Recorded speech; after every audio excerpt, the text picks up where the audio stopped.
Today's book in our book club is The Hidden History of the War on Voting, Who Stole Your Vote and How to Get It Back, by this guy, Thom Hartmann. This is from chapter 1, or from the introduction, actually. In 2016, 6% of Americans who were eligible to vote nominated Donald Trump as the GOP's presidential candidate. It was 8% for Hillary Clinton on the Democratic side. Trump went on to be elected president by 26% of eligible voters. The modern American oligarchs have largely stayed in power using three simple elements: explicit and overt racism, massive disinformation campaigns, and voter suppression. No ideas, no push for better schools, hospitals, airports, roads, or bridges, or reform of our health, energy, or financial systems. No promise of more and better jobs. None of these staples of past presidential campaigns can be found in pretty much any Republican advertising today. Instead, the public Republican message is all about race, or the subset of race, religion. Muslim stands in for brown Arab in GOP speak, and immigration, aka brown people from south of our border, and socialism. Meanwhile, Republican secretaries of state across the nation are vigorously purging voters from the rolls. Over 17 million, more than 10% of America's active voters, in just the 2016-2018 period, according to NBC News. After the 5 Republican appointees on the U.S. Supreme Court gutted the Voting Rights Act in 2013, 14 GOP-controlled states moved within a year, some within days, to restrict access to the vote, particularly for communities of color, students, and retired people. In North Carolina, for example, 158 polling places were permanently closed in the 40 counties with the most African-American voters just before the 2016 election, leading to a 16% decline in African-American early voting in that state. An MIT study found that nationwide, Hispanic voters wait 150% longer in line than white voters, and black voters can expect to wait 200% longer in line to vote.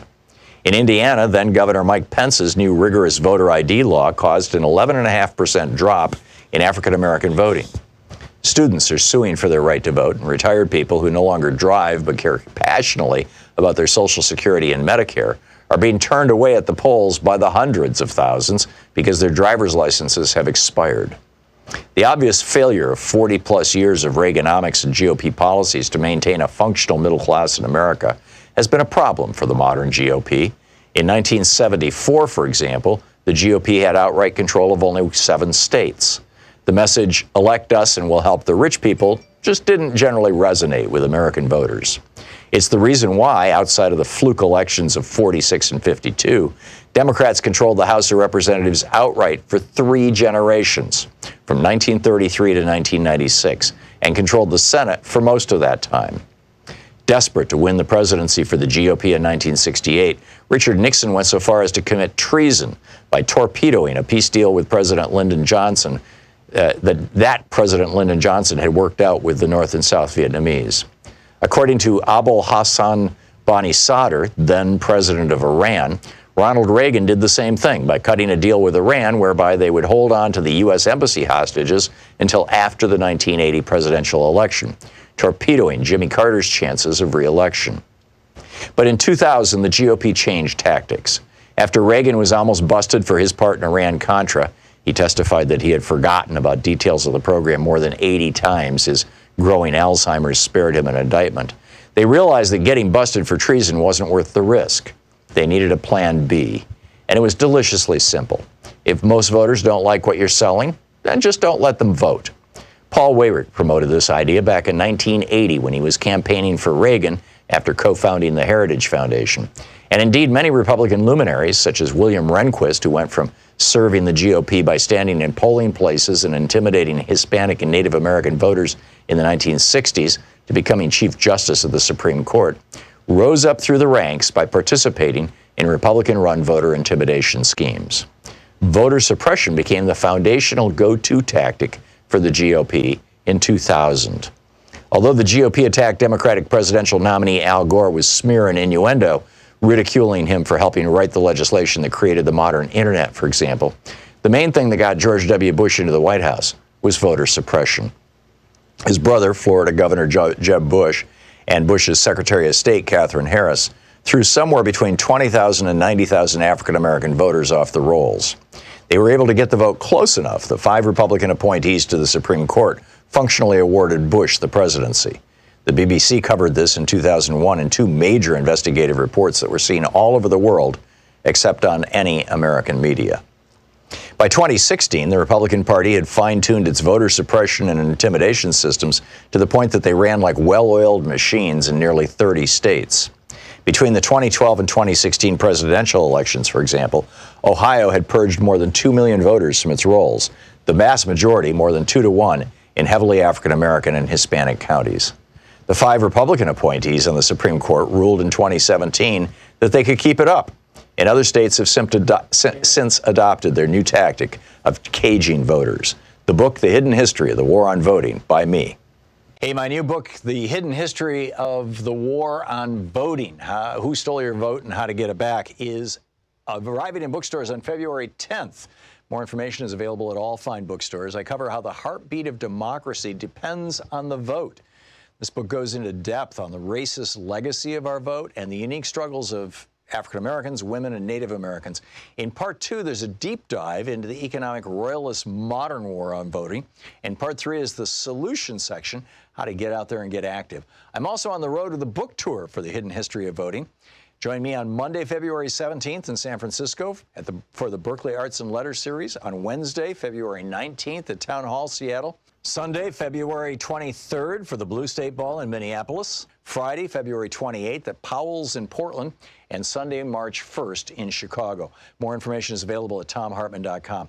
This book is the third in the series after The Hidden History of Guns and the Second Amendment and The Hidden History of the Supreme Court and the Betrayal of America. Want to connect with the show online? You can find the Thom Hartmann Program on Facebook, Twitter, and Instagram.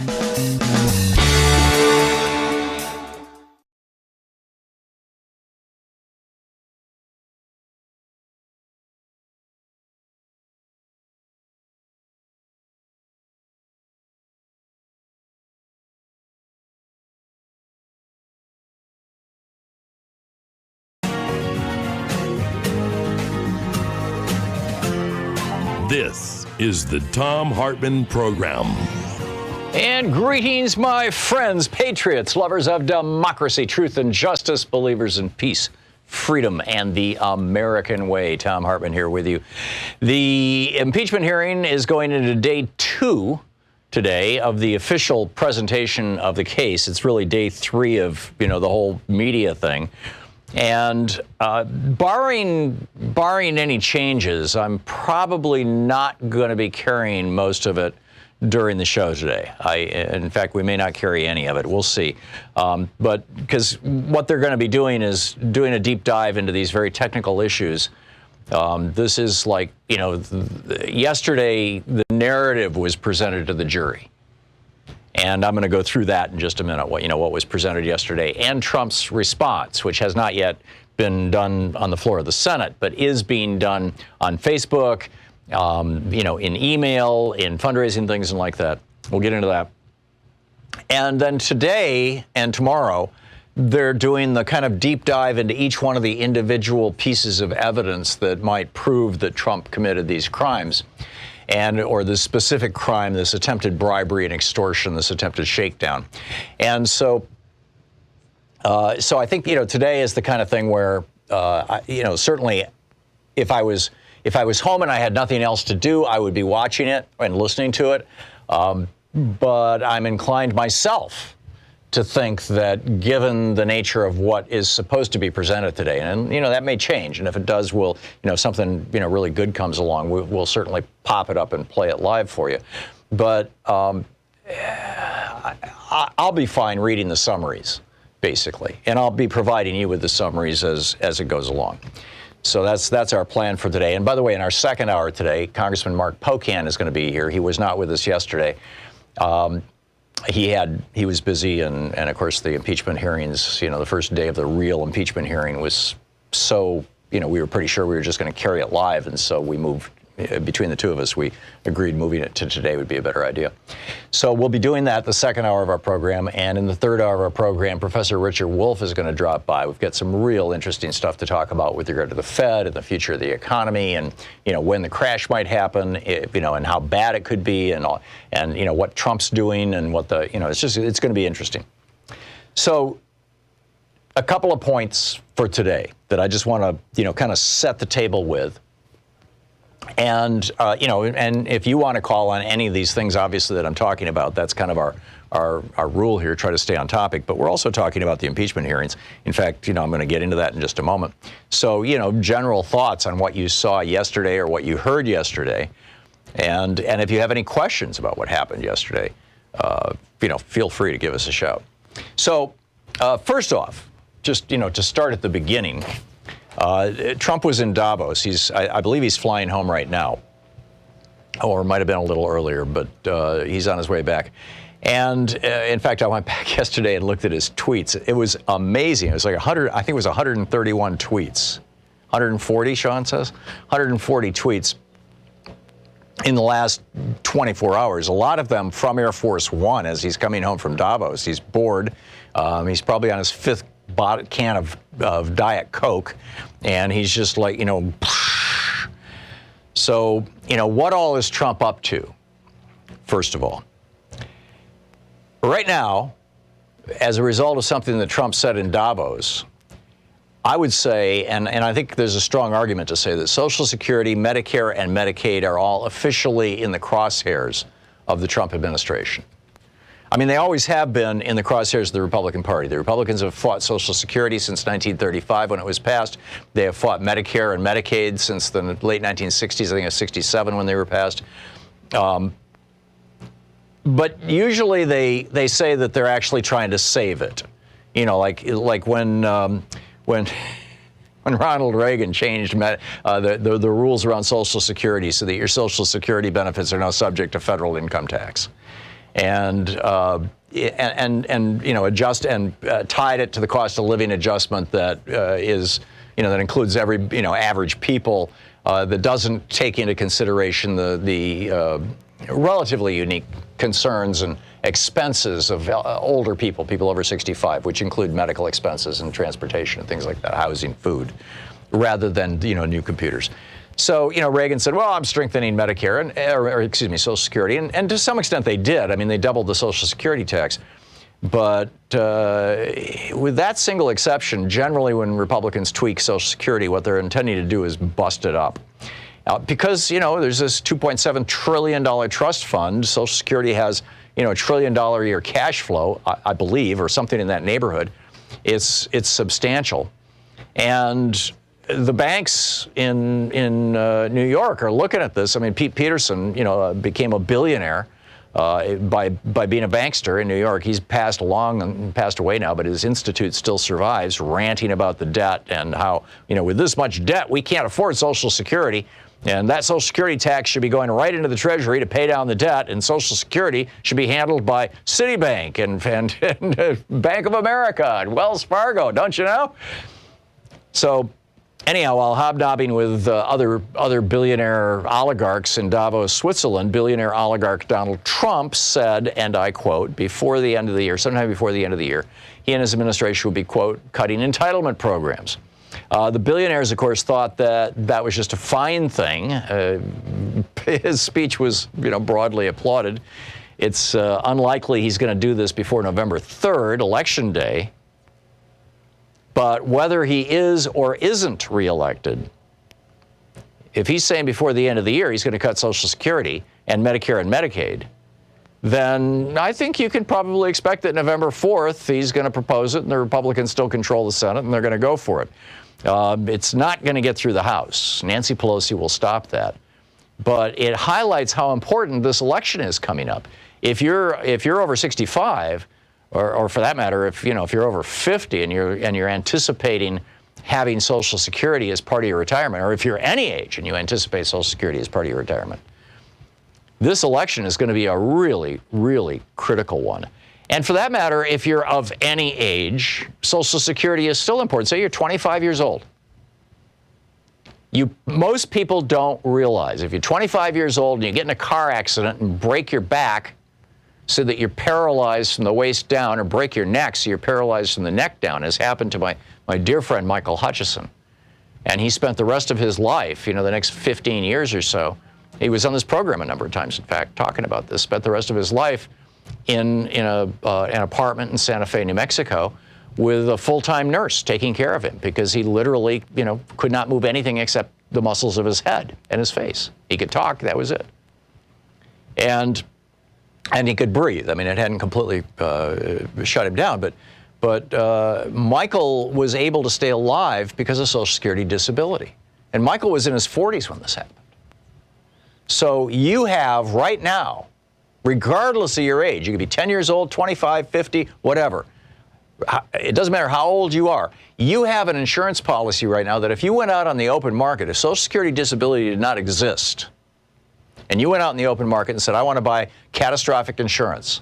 In the event I'm so disabled that I can no longer work, I want the insurance to pay my food, my living expenses, my health care expenses. I want it to pay all of that. Social Security and Medicare. It would cost a fortune. You'd be spending a couple $100, maybe $1,000 a month for insurance like that. You have that right now with Social Security, Medicare, and Medicaid. You actually have that, and people actually use it. In fact, about a third of all of Social Security's payments are for Social Security disability. Most of those people are not even 65.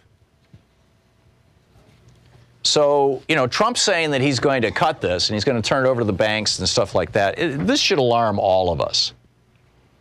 This is the actual transcript. It was Joe Kernan from CNBC. He says, do I dare ask one last question? Trump says, go ahead. This is during the Q&A session after his speech. Kernan says, entitlements ever on your plate? Trump says, at some point they will be. We have tremendous growth. We're going to have tremendous growth. This year, it'll be toward the end of the year.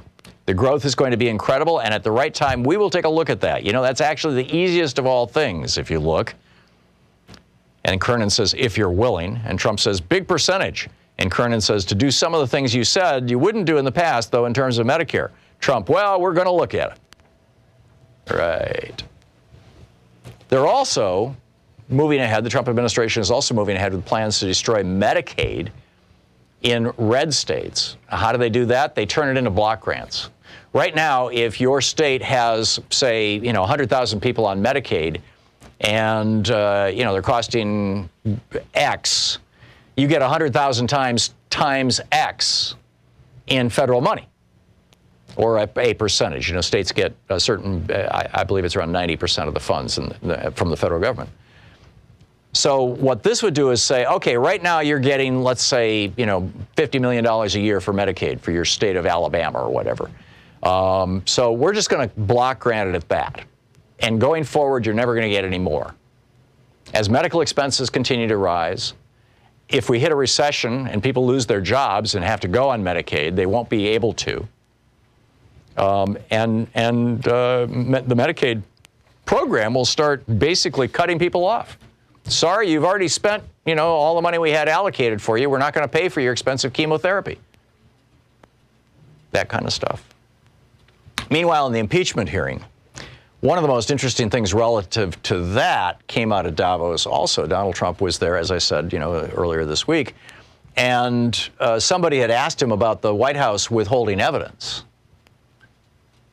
And he says, honestly, we have all the material. They don't have the material. I mean, obstruction of justice, anybody? This, of course, being the case that the Democrats are going to be laying out today on the floor of the Senate. So, I mean, all this stuff going on, right? All this stuff going on. And then I want to get into Trump's defense. We're starting to see the shape of that. I have a couple of emails from the White House, from the RNC, from the Trump-Pence campaign. I'm on everybody's list, or at least Fred Flintstone is. And we're going to get into Rudy Giuliani and all that kind of stuff. And what we learned from yesterday right after the break. Stick around. It's 17 minutes past the hour. This is the Thom Hartmann Program. We'll be right back with more of the news of the day. Oh, and I got to tell you what's going on in China, too. It's getting scary. We'll be right back.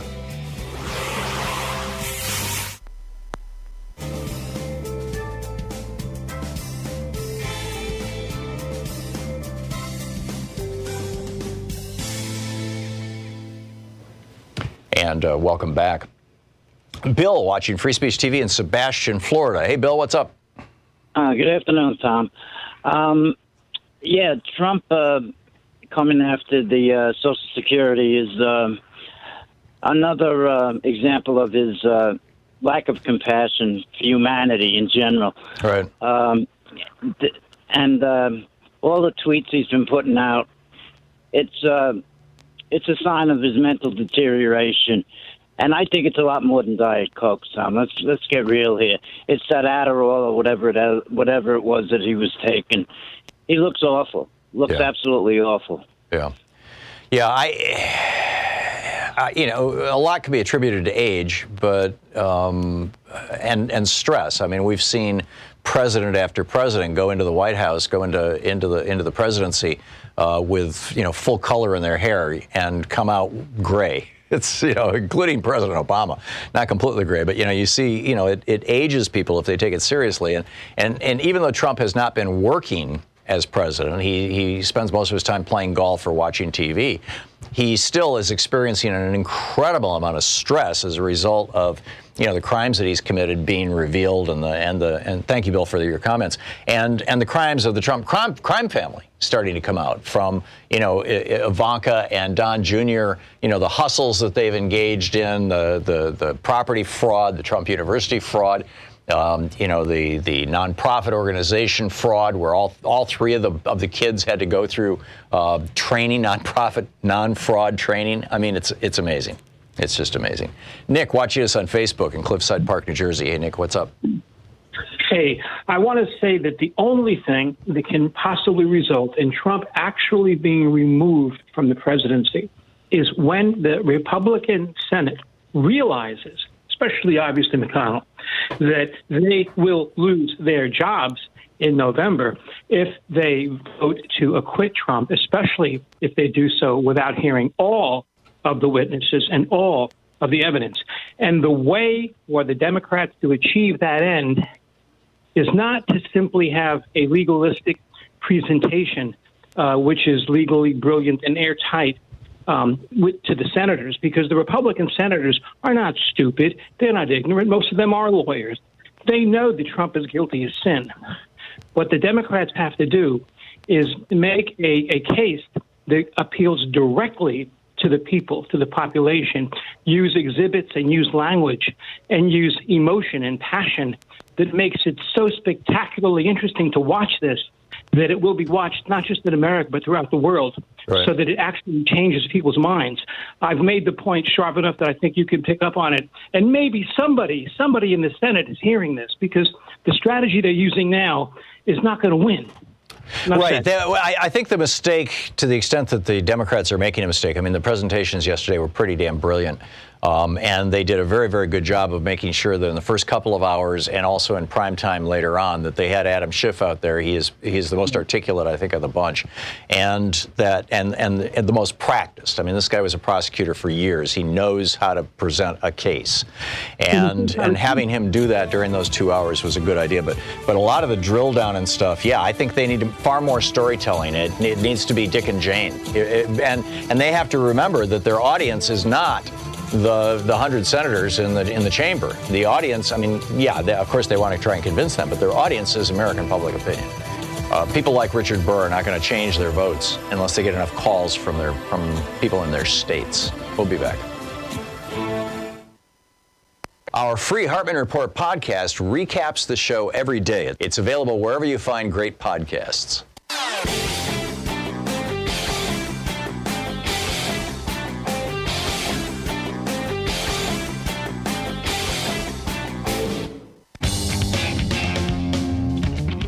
So I get email. This from the Trump-Pence campaign. Fred!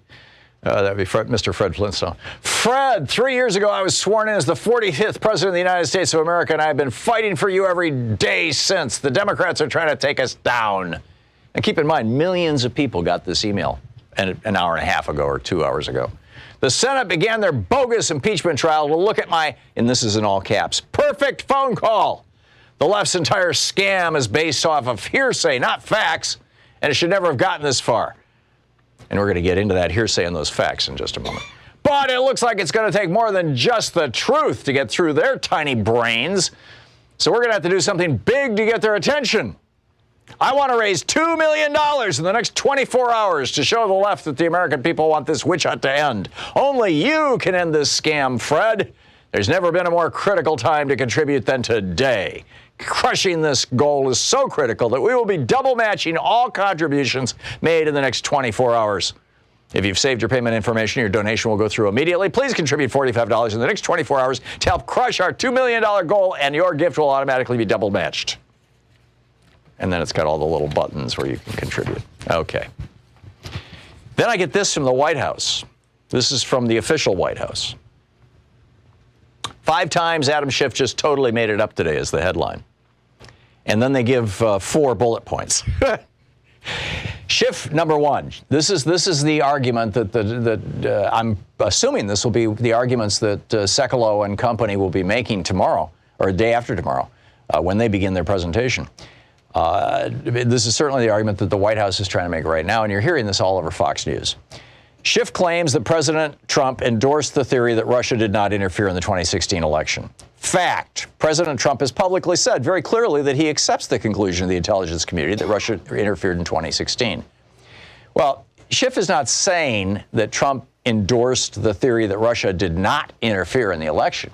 What Schiff is saying is that Trump is trying to shift some of the blame away from Russia to Ukraine by coming up with this theory that it was actually Ukraine that hacked the server, the DNC server, which is only part of the interference. So, their first bullet point is BS. It's a lie. The second one, Schiff says that President Trump withheld an Oval Office meeting from President Zelensky. Fact. President Trump invited President Zelensky to the White House with no preconditions on 3 occasions, April 21, May 29, and July 25. They met at the first opportunity at the UN General Assembly. Well, if Trump invited Zelensky to the White House, why has he not been there? This is just simply on its face, not credible. Number 3, Schiff once again brought up claims of a quid pro quo. Fact. Notice what's not in the Democrats' articles of impeachment? Allegations or accusations of a quid pro quo. They can't include that claim because no such arrangement existed. Well, that's, again, just a naked, bald-faced lie that is going out to Republicans and to the media all across the country. Tens of millions of people on the mailing list of the White House and the Republican Party. It's a lie. Yeah, the words quid pro quo do not exist in the impeachment document.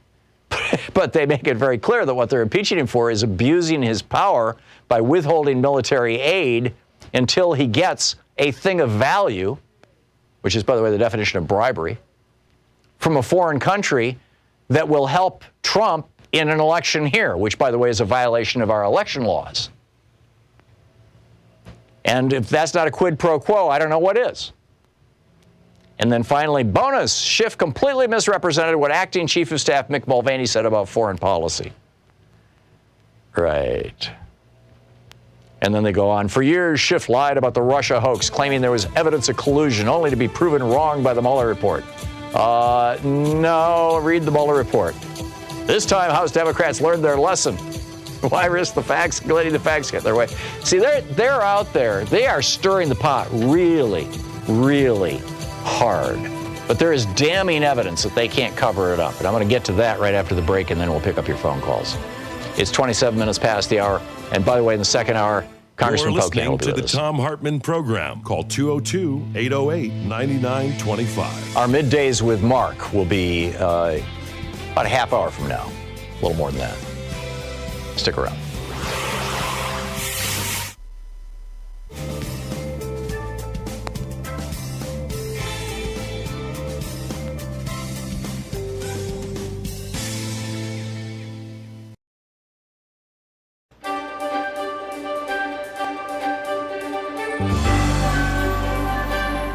Our book today in the Thom Hartmann Book Club is The Hidden History of Guns and the Second Amendment by yours truly. This is from Chapter 1, The Unholy Alliance of Racism, Genocide, and Guns. In Isaiah 14:21, the Lord tells Isaiah, prepare for his sons a place of slaughter because of the iniquity of their fathers. It's a variation on the old story of karma and seems in a very real way to be playing out today in the United States.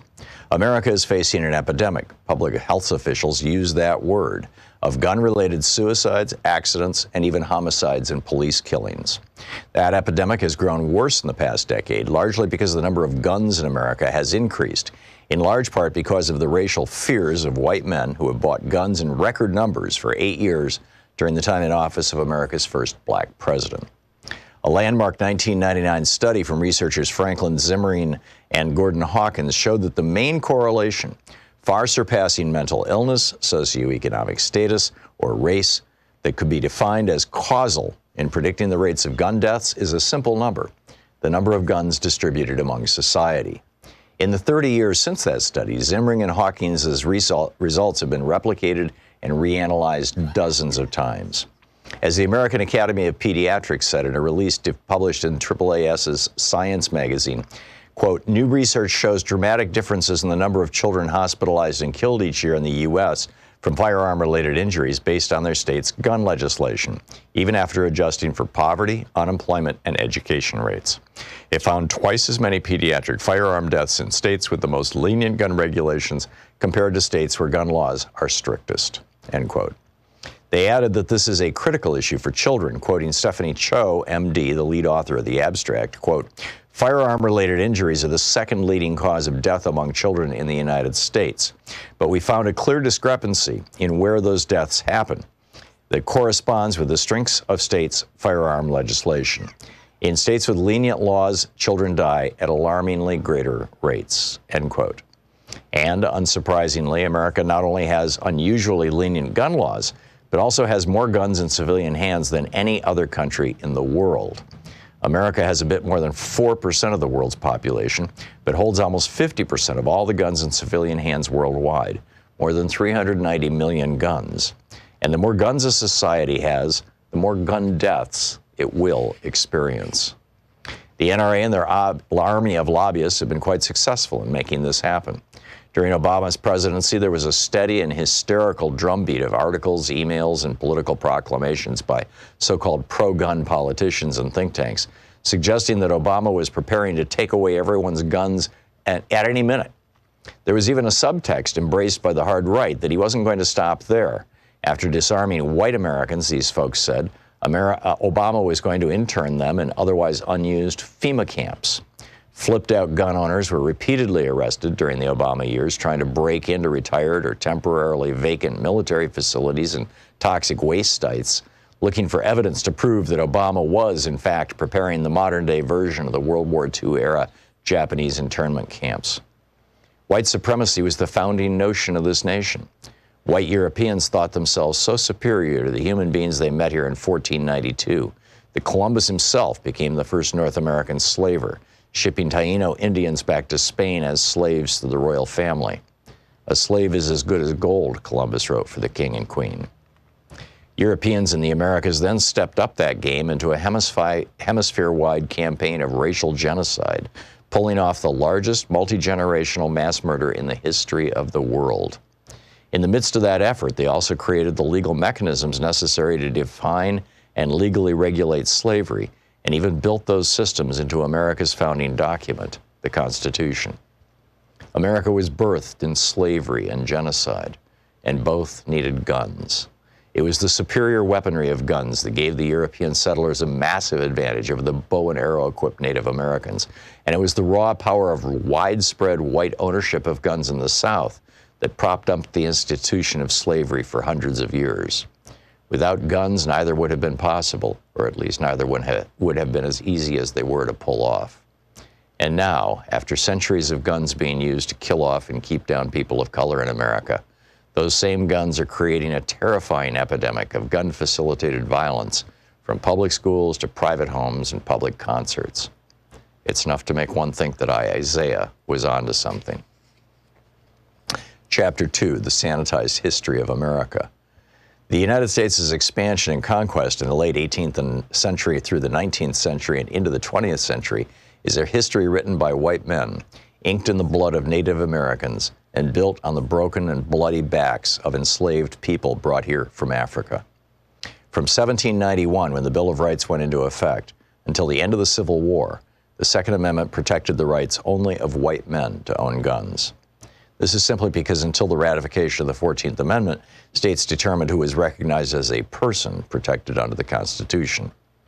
Initially, in most states, that meant that white men who owned land and paid taxes were the only people considered full citizens under the Constitution.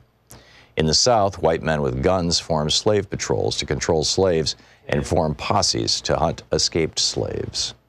The book, The Hidden History of Guns and the Second Amendment. Hey, my new book, The Hidden History of the War on Voting, Who Stole Your Vote and How to Get It Back, is arriving in bookstores on February 10th. More information is available at all fine bookstores. I cover how the heartbeat of democracy depends on the vote.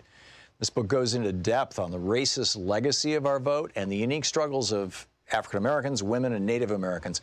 In part 2, there's a deep dive into the economic royalist modern war on voting. And part 3 is the solution section, how to get out there and get active. I'm also on the road to the book tour for The Hidden History of Voting.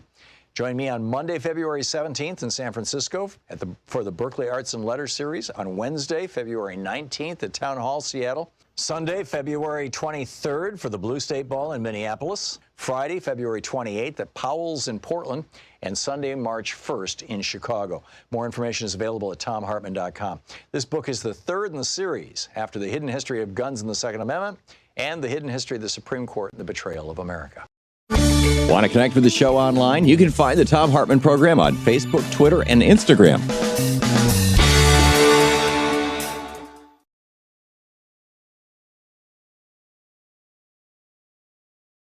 Fox News and in public and on TV and whatnot about Donald Trump and his corruption, his attempted corruption of the government of Ukraine to help his presidential campaign. One of the arguments that's been made is that Trump was merely doing his job as president of the United States, making sure that the money appropriated by Congress for Ukraine was distributed to a government that was not corrupt. In other words, he was acting in his official capacity as president to prevent corruption in Ukraine. That's their argument. The letter that Rudy Giuliani carried that he gave to President Zelensky, dated May 10th, 2019, that letter said, he identified himself as private counsel to Trump. Quote, just to be precise, I represent him as a private citizen, not as president of the United States. This is quite common under American law because the duties and privileges of a president and a private citizen are not the same. End quote. So here we have Trump's lawyer and partner in crime, Rudy Giuliani, coming right out and saying he's not trying to do this as president. He's trying to do this as Donald Trump, candidate for president or whatever. It's personal. So how do the Republicans respond to this? Well, I've got a couple of responses. I shared some earlier with you. The other big one that they're mounting, and I saw this on Fox News last night several times, was deny military aid. Yeah, of course he denied military. See, they're moving from the deny everything to the, and where I predict they're going to end up is where Mick Mulvaney was with his press conference. Yes, we withheld the money. We did it because we wanted something from them. That's normal. That's always done. That's, get over it. That's where they're going to end up. And they're moving in this direction really rapidly with this argument that Obama withheld funds from Egypt. And a couple of other countries as well that were in the middle of, turmoil and civil wars and things. But Egypt specifically is the one that they point to. And Obama did withhold funds from Egypt. He actually did. Congress appropriated money to give to Egypt, and President Obama said, nope, we're going to stop it right here. Now, what's the difference between Obama doing that and Trump doing that with Ukraine? Well, Obama, first of all, made a public announcement that we were withholding the funds. He then essentially turned over to Congress, after he made the public pronouncement. And Lindsey Graham went on the floor of the Senate to talk about how the funds had to be withheld. Now, why did that happen? Well, because there had been a military coup in Egypt. The government that we had appropriated the money for, a democratically elected government, was replaced by al-Sisi, the military dictator who's now running Egypt. And we didn't want to give money that was supposed to go to a democracy to a country that had just become a military dictatorship. So this was done right out in the open. It was done with the agreement of Congress, and even Lindsey Graham was one of the more outspoken people in favor of Obama withholding funds from Egypt. But Trump's withholding funds from Ukraine, that was done in secret. It was done specifically to get Ukraine to investigate Joe Biden, whereas Obama's withholding of funds from Egypt had nothing to do with asking for any favors from Egypt other than maybe becoming a democracy. But, you know, there it is, right? Giuliani, you know, so just to recap, we start out, Giuliani has been promoting these Ukraine-based conspiracy theories for over a year now. Donald Trump explicitly and specifically directed Giuliani to go to Ukraine and get dirt on Joe Biden. We know this from multiple documents. And this wasn't just Trump and Giuliani. It also included Trump Jr. Giuliani wrote to Ukraine's president to request a meeting and said unequivocally, I'm doing this as personal counsel to the president. Giuliani said he convinced Trump to remove Marie Yovanovitch, our ambassador to Ukraine, because she was blocking his efforts. I mean, Giuliani was right up front. We got to get rid of this ambassador. She's pointing out that we're hustlers and liars. Ukraine believed that Giuliani, even though he was acting as the personal lawyer for the president, was in fact an important person. They had to talk to him if they wanted to get Trump to release that money and those weapons. And, you know, and Trump told Zelensky 8 different times during one phone call to open investigations into Biden and to work with Giuliani. 8 times. And Trump is still tweeting, read the transcript, it was a perfect phone call. Right. Just a couple other things I want to note very quickly. I mentioned earlier what's going on in Wuhan, China. This is something that we all need to keep an eye on. Wuhan's a city of 11 million people. And right now, 17 people are dead. Over 600 are infected in China. Plus, there's infections that have shown up in Taiwan and in Thailand and one other Asian country. I don't recall which one. And the United States. We've got a guy up in Seattle or near Seattle who's in a hospital right now with this infection. Now, that's kind of the bad news. And in fact, they're using a robot to treat the guy up in Seattle. The good news appears to be, to the extent that you could call it good news, is that like some flu viruses, this virus seems to be fairly selective. You know, there are some flus that particularly hit kids and kill children. There are other flus that particularly hit elderly people and kill them. We had a flu 3 or 4 years ago that particularly hit people in their 40s and 50s and 30s, you know, in their mid-years. Well, this particular coronavirus seems to hit men who are elderly and in poor health. And arguably, that's good news. I mean, obviously, if you're male and elderly and in poor health, it's not good news. But epidemiologically, you know, for the possibility of this repeating like the 1918 flu pandemic, in which 500 million people were infected and 50 million died around the world, 675,000 people in 1918 in the United States died of that flu. Just think about that for a minute, 675,000 people.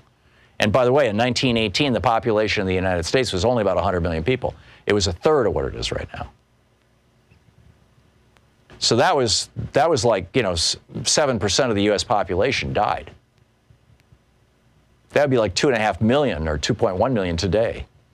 So that would be a bad thing, right? Well, it looks like this particular virus is nowhere near as virulent as the 1918 flu.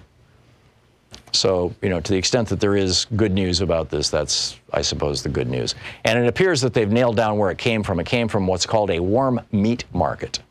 And a warm meat market, I've walked through these places. In fact, in one of the novels that I wrote, which was never published, it takes place in Taiwan. And Louise and I walked through the night market in Taipei, you know, when we were doing research for the book. And it's just amazing. I mean, it's an outdoor marketplace where people have built stalls and booths that have little canopies over them. You know, it's like going from tent to tent sort of thing, with open faces. And in the back is the stuff that they're selling, and then they're in the middle kind of shouting at you. And in one, there's cages of dogs, and the dogs are scared because they're for meat. And in the next one, there's cages of exotic animals that you don't even know what they are. And in the next one, there's cages of frogs. There was a whole place full of frogs. Another one that was nothing but fish. Another one that was snakes. And there was a guy who was with cobras, and he was taking the cobras, and he'd pull them out of the thing, and he would milk them into a cup, and he'd pour a couple of drops into half a dozen shot glasses, and then add a liquor to it. And he was selling those mostly to older men. It's supposed to be an aphrodisiac. Just behind the market was the red light district. So these men would come and get their snake venom, and then they'd go, off and rent somebody. And then they would slit the snake down the stomach and catch its blood, and they would sell the blood mixed with liquor for about half the price of the venom to, I guess, men who thought the blood was just as good or couldn't afford the venom. And I mean, we stood there and watched this, and then they would sell the snake as meat. And apparently it was snakes in Wuhan, who were carrying this virus. That's the best guess right now. So these open air, these so-called warm meat markets, where they were literally like, if you wanted dog meat, you'd pick out the dog you want, and they'll kill it for you right there. They slaughter it, they'll skin it, pack it up, and give it to you.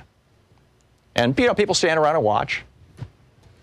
And there was one particularly tragic one. There were monkeys in a cage, and they were selling the monkeys for meat. And these monkeys looked, they were small. I don't know what kind of monkeys. They looked kind of like macaws, I think, or macaques, M-A-Q, whatever. You could just see the humanity in their eyes. I mean, we share almost all of our DNA with them, and they knew what was going on. They could smell the death around them. So anyhow, these are the markets. I don't know if China's ever going to ban these kind of markets.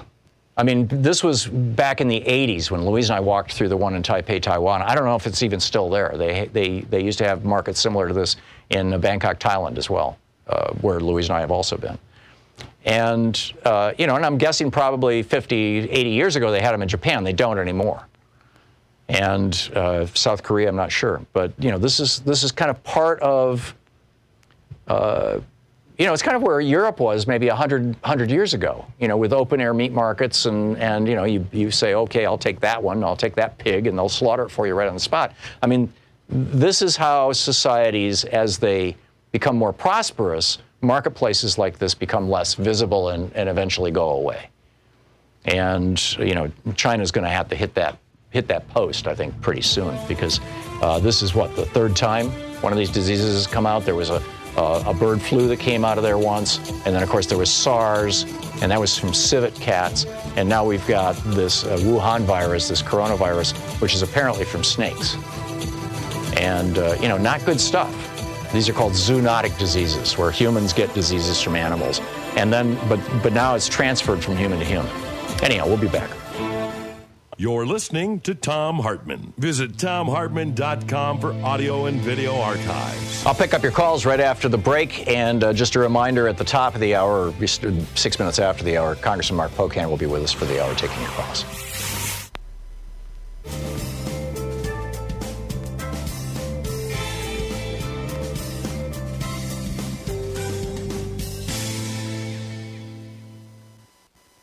And welcome back. Tom in Hudsonville, Michigan. Hey, Tom, what's on your mind today? Hey, what a pleasure. Hey, question, Tom. Mm-hmm. What are your thoughts on the pros and cons if the Democrats call the Republicans bluff and press them to call the Bidens if they allow their witness to be called? And lastly, and by the way, Fox didn't even show the shift's closing arguments and instead showed Trump's haughty puppet Hannity instead, which is crazy. That was but Fox anyway, you're talking about last night? Yeah, I noticed that. Upset. So what are your thoughts about the pros and cons? I think if the Democrats are taking this principled stand that Hunter Biden, and for that matter Joe Biden, have no direct knowledge of the crimes that Trump is accused of and didn't participate in them in any way, and they're right, and they're legally right. But I think in terms of the court of public opinion, it's not going to work. And if they were going to, if they did put Hunter Biden on the stand, as it were, if they had him testify. Frankly, assuming that what Joe Biden and Hunter Biden are telling us is true, and I'm willing to believe that, but then I'm on their side, so maybe I'm more gullible than the average, than somebody who is skeptical or somebody who's a Republican, but whatever.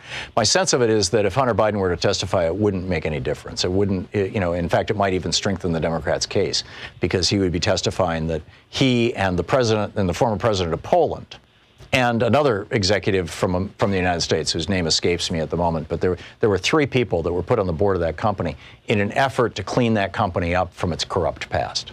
That was the whole deal. And so I think if he were to testify to that, it actually might help the Democrats' case.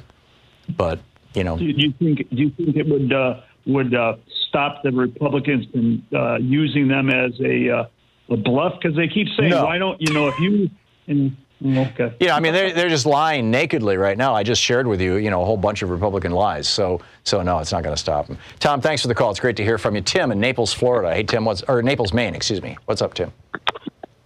Hey, I wish I was in Naples, Florida. It'd be a lot warmer than Naples, Maine. Yeah, you bet. Yeah, I've been to Naples, Florida, too. It's beautiful. Yeah, it is. So anyways, right, so I'm going for Social Security disability. I'm 62. I just retired from my second job. I worked 2 careers. I worked 23 years in the city of Boston. Then I worked 15 years at the University of Southern Maine. So I got 2 small pensions, and they're not nearly enough to get by. Right. Really. I mean, it's just, it's really, really unfortunate. And, the Social Security disability needs to be raised to meet the to the current standard of living. It's not. It's not even close to where it was in the 70s and 80s. And Social Security itself needs to be raised. Yeah. So listen, since I work the city, right, I get a city pension. Mm-hmm. There's a thing called, thanks to Ronald Reagan, the Almighty, right? It's called the WEP, Windfall Elimination Provision, right? Get a load of the word windfall. So anyways. See, you're paying a windfall tax? It's ridiculous. So anyways, I'm going to be hit with the windfall elimination provision. So when I get my Social Security, it's whacked up to 50%. It's insane. And that is insane. Yeah. Jeez. Average working people who are disabled having a windfall tax. Yeah, I mean, that's very Reagan-esque, Tim. Tim, thank you for the call. I'm sorry to hear your situation. If you want to see Social Security increased, if you want to see the amount of Social Security payments increased, be sure that we get a Democrat in the White House and good progressives all across the country work for those campaigns. We'll be right back.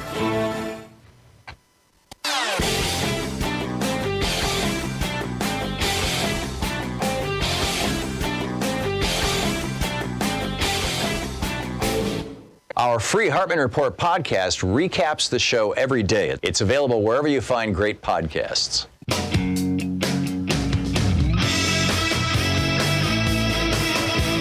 Welcome back. Thom Hartmann here with you.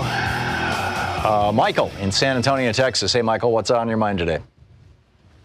Hey, Tom. I just have 2 questions. Mm-hmm.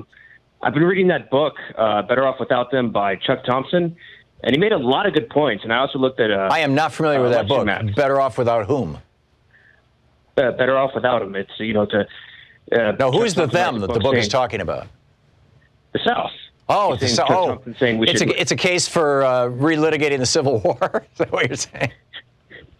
No. I mean, you're in Texas. Yeah, how come you're saying let the South secede? Well, I got relatives in New Hampshire, so I don't mind the migration. I don't mind moving, but anyway. But the point is, I've been looking at election maps, and if you exclude the South, George W. Bush would have lost both elections, and Trump would have lost the election of 16. So is there any legal way we could actually, have our own velvet divorce? Yeah, no, there's not. But what we could do is, and this would influence the Electoral College as well, is we could add 4 senators, and we could do that without a great deal of difficulty, other than the objection of Republicans, by acknowledging the statehood of Washington, D.C. and Puerto Rico. And those 4 senators would give four more electoral votes. Plus, you'd get at least 6 more electoral votes because they both get a member of the House of Representatives as well. Eleanor Holmes Norton sits in the House right now on behalf of D.C., but she can't vote. And Puerto Rico, as I recall, has a representative to the House, but they cannot vote. I'm not even sure they can speak. There's also a representative from Guam. So, that would be the way to do it, Michael. I don't think that that secession is going to happen. Todd in Milwaukee, Wisconsin. Hey, Todd, what's up? Hey, Tom. Thank you for taking my call. Sure. Question. Can the Democrats introduce an amendment for evidence to be voted on by secret ballot? It's too late. They could have introduced that the day before yesterday when the debate was on House rules, or Senate rules rather, for the impeachment. But those rules are now cast in stone, and they do not include secret ballots. So that's not going to happen. Good question, though. Todd, thanks for the call. Anthony in Detroit. Hey, Anthony. Hey, Tom. Just a comment on the impeachment, and just something that's really itching me about it is that, under the Impoundment Act, Trump's administration was supposed to notify Congress of the freeze, right? That's correct, as Obama did with the freeze to Egypt. Thank you. And they failed to do so. And I just want to draw a comparison with my dad, who's been a federal government employee with U.S. Customs for 30 years doing audits. If he failed to notify anyone above him, let alone Congress, of where the money wasn't going when it was supposed to, do you think my dad would be innocent? No. A lowly federal employee. Then what about this con man? Yeah, your dad would not only lose his job, but if they could demonstrate that he did it for some malicious intent or for some personal benefit, which is the case here, he would be in jail.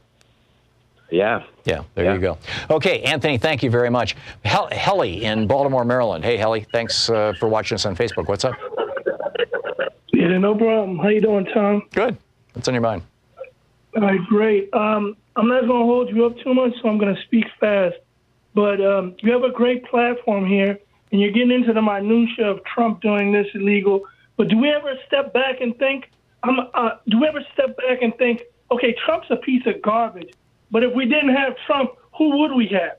We'd have another piece of garbage, and Hillary Clinton. No, I'm not. Helly, I'm sorry. I'm just not going to go there. Marilee in Cleveland, Ohio. Hey, Marilee, what's up? Yeah, you've been a lifesaver to me when I lived in Alabama. Thank you. You're welcome. I've been listening since Air America started. Anyway, I have one son who has terminal kidney disease. Mm-hmm. He got sick when he was 7, and his kidneys failed when he was 9. They told us he'd live 2 years. He's 47 now, so he way outlived what they said. Right. But it took so much work, and so my husband and I and Marilee, forgive my interruption, but we only have 35 seconds. What was your question? It's a long story, but anyway, you were talking about them ending the help that they give you for Social Security. Well, not ending it. They want to cut it. Trump wants to cut it. And, eventually they'll cut it so much that people will be throwing their hands up, and then they'll come along and say, let's privatize it. And everybody will say, oh, that sounds like a good idea. Anyhow. Well, if he does that, is he doing it now? Or is he said in Davos 2 days ago is that he was going to do it at the end of the year. So that means, in my mind, after November 3rd, after the election, because if he cuts Social Security, Medicare, and Medicaid before the election, it will hurt him in the election. So but he has, basically 2 full months.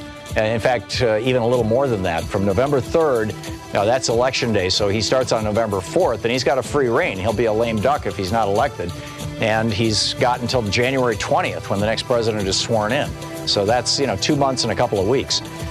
He can do a lot of damage in that period of time, Marilee. So we need to keep vigilant, and we need to keep on our members of Congress. Thanks a lot for the call, and I wish your son the very best. You're listening to Thom Hartmann.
Our book today for the Thom Hartmann Book Club is Unmaking the Presidency, Donald Trump's War on the World's Most Powerful Office by Susan Hennessy and Benjamin Witz. And this is from the introduction, page 5.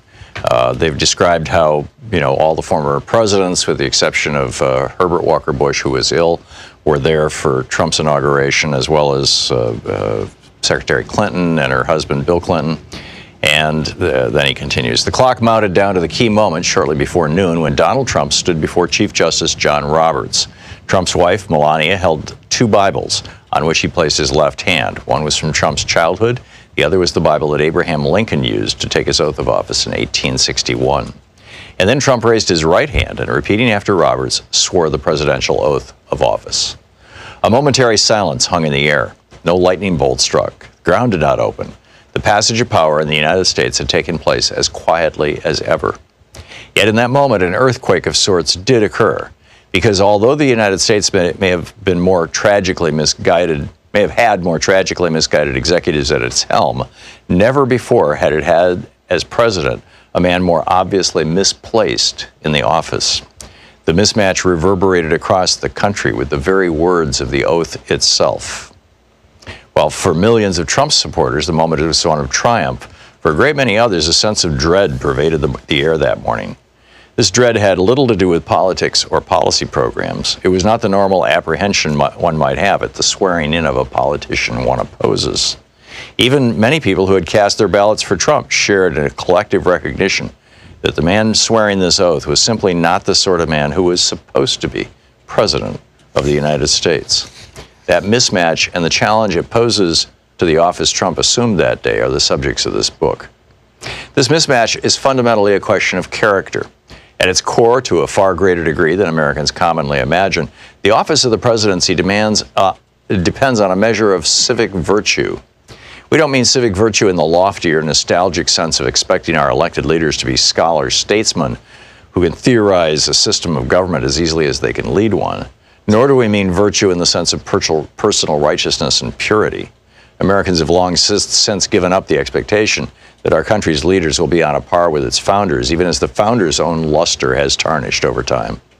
The presidency has had its share of rogues and villains and incompetence. That said, a certain common understanding of the presidency has prevailed over more than 2 centuries. And this understanding, call it the traditional presidency, carries with it certain expectations. It does not expect presidents to be paragons of virtue, but it does expect them to espouse shared values and to at least pose as role models. It expects presidents to speak of service and putting others before self. It expects presidents to, at a minimum, pay lip service to following the law and embracing an ethos of civic duty. And it pervasively depends on presidents thinking that they enforce and comply with rules in good faith. By contrast, it was resoundingly clear on January 20th, 2017, that Donald Trump's life and candidacy were an ongoing rejection of civic virtue, even if we define the term loosely. From the earliest days of his campaign, he declared war on the traditional presidency's expectations of behavior. He was flagrant in his personal immorality, boasting of marital infidelity and belittling political opponents with lewd insults. He had constructed his entire professional identity around gold-plated excess and luxury and the branding of self. As a candidate, he remained unabashed in his greed and personal ambition. Even his namesake charitable foundation was revealed to be merely a shell for self-dealing. He bragged that finding ways to avoid paying taxes made him smart. The overriding message of Trump's life and of his campaign was that kindness is weakness, manners are for wimps, and the public interest is for suckers. He never spoke of the presidential office other than as an extension of himself. In America in 2016, that turned out to be a winning message. The reasons why have been treated in depth elsewhere. It was a function of political polarization domestically, of myriad forces driving the appeal of authoritarian populists globally, and of the dramatic loss of confidence in political elites, and of a media ecosystem in which voters can increasingly choose their own realities. It was a function, no doubt, of the resurgence of race as a salient political identity for many white voters. And critically for present purposes, it was a function of political parties' loss of control over their own nominating processes. We'll leave to others the question of how to assess Trump's appeal and the social conditions that allow him to flourish. The relevant fact for now is that the appeal was broad enough for Trump to win 306 electoral votes and thus acquire the privilege of taking the oath of office that day. And so a man who quite proudly rejected personal and public virtue now occupied an office designed by people who valued nothing higher. George Washington had said that, quote, virtue or morality is a necessary spring of popular government. John Adams had insisted that public virtue, quote, the only foundation of republics, could not exist in a nation without private virtue. Alexander Hamilton had written that virtue and honor were the foundation of confidence that underpinned the institution of delegated power. The contemporary Anglo-Irish philosopher Edmund Burke had famously declared that, quote, society cannot exist unless a controlling power upon will and appetite be placed somewhere. Unmaking the Presidency by Hennessy and Wittes. Hey, my new book, The Hidden History of the War on Voting, Who Stole Your Vote and How to Get It Back, is arriving in bookstores on February 10th. More information is available at all fine bookstores. I cover how the heartbeat of democracy depends on the vote. This book goes into depth on the racist legacy of our vote and the unique struggles of African Americans, women, and Native Americans. In part 2, there's a deep dive into the economic royalist modern war on voting. And part 3 is the solution section, how to get out there and get active. I'm also on the road to the book tour for The Hidden History of Voting.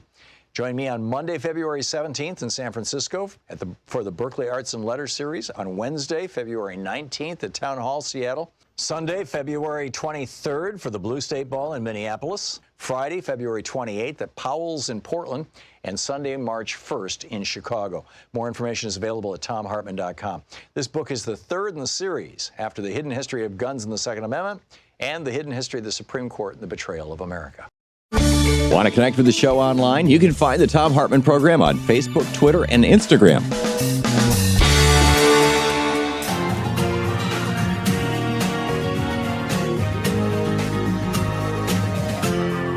This is the Thom Hartmann Program. Welcome back. Welcome back. Thom Hartmann here with you. And it's Middays with Mark, Thursday, second hour edition. Congressman Mark Pocan is with us for the hour, taking your calls. He is the co-chair of the Congressional Progressive Caucus, the big cheese of the progressives in the House of Representatives, along with Pramila Jayapal. And he also represents the 2nd District of Wisconsin. And his website is pocan.house.gov. You can tweet him at Rep. Mark Pocan. Congressman, welcome back. Thanks, Tom. So glad to be here. So glad to have you. I'm curious your thoughts. Number one, if I could just throw a couple things out to you. Number one, I understand that there's a possibility of some movement on legislation that both Barbara Lee and Ro Khanna are proposing coming up in the House. Number two, I'm curious your thoughts on the impeachment inquiry, and how it's going. My personal opinion is that they need more theater and less legalese, but whatever. And although I thought that Adam Schiff, in fact, I thought everybody did a brilliant job yesterday. And then number three, I understand you endorsed Bernie Sanders last week. Yeah, I'll tell you, let me take a maybe backwards order. Okay. In fact, earlier this week I was in Nevada doing a little work on behalf of Bernie's campaign. I'm going to be going to Iowa Saturday and Sunday. I voted for Bernie 4 years ago, but I didn't endorse anyone. Part of our strategy was to try to make sure all the candidates would have progressive policies. And 4 years ago, I don't know how much we accomplished what we wanted to in doing that and by not endorsing. So this time I wanted to get out there early. And, my values are very closely aligned with both Elizabeth Warren and Bernie Sanders, but more with Bernie Sanders when it comes to defense spending, stopping endless wars, trade policy, a number of things. Bernie and I are very, very close. We've done a couple major pieces of union legislation together. And, I think places like Wisconsin, when he ran in 2016, he won 71 out of 72 counties.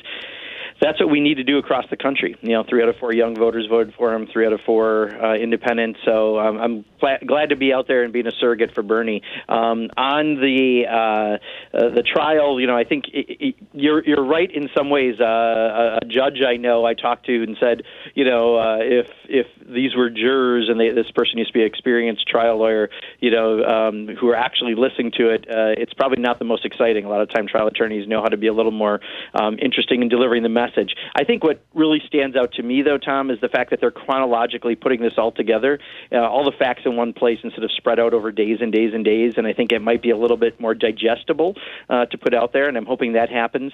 And something for people to know is, the team that's defending the president, they don't even have to tell the truth because there's no recourse for that. And the Chief Justice can't call them out because he's really acting more like a parliamentarian than a judge. So when you see some of the stuff that's said by the president's counsel and it seems not true, it's because it's not true. That's because there is no, it's not like a trial where you'd be held in contempt or some other ruling against you for doing. In this place, it's just part of the and they get to speak last, right? I mean, after the Republicans make their rebuttal to the Democrats, is there an opportunity for the Democrats to rebut the rebuttal or not? I don't know that offhand, Tom. I know that, our big thing really is if you don't have witnesses and you don't allow any information into the trial, and you saw the most recent document was almost completely redacted, right. That's not a trial, right? Any real person who's watching this, I think, continues to realize if you're innocent, if someone accuses you of a crime, and you have a witness that can say you're innocent, you would have that witness testify because you need that. And in this case, it's just the opposite. The president doesn't have anyone. So I think that'll come through that process, but let's hope we come out of this and we see some senators show some independence. But right now, I'm not seeing that.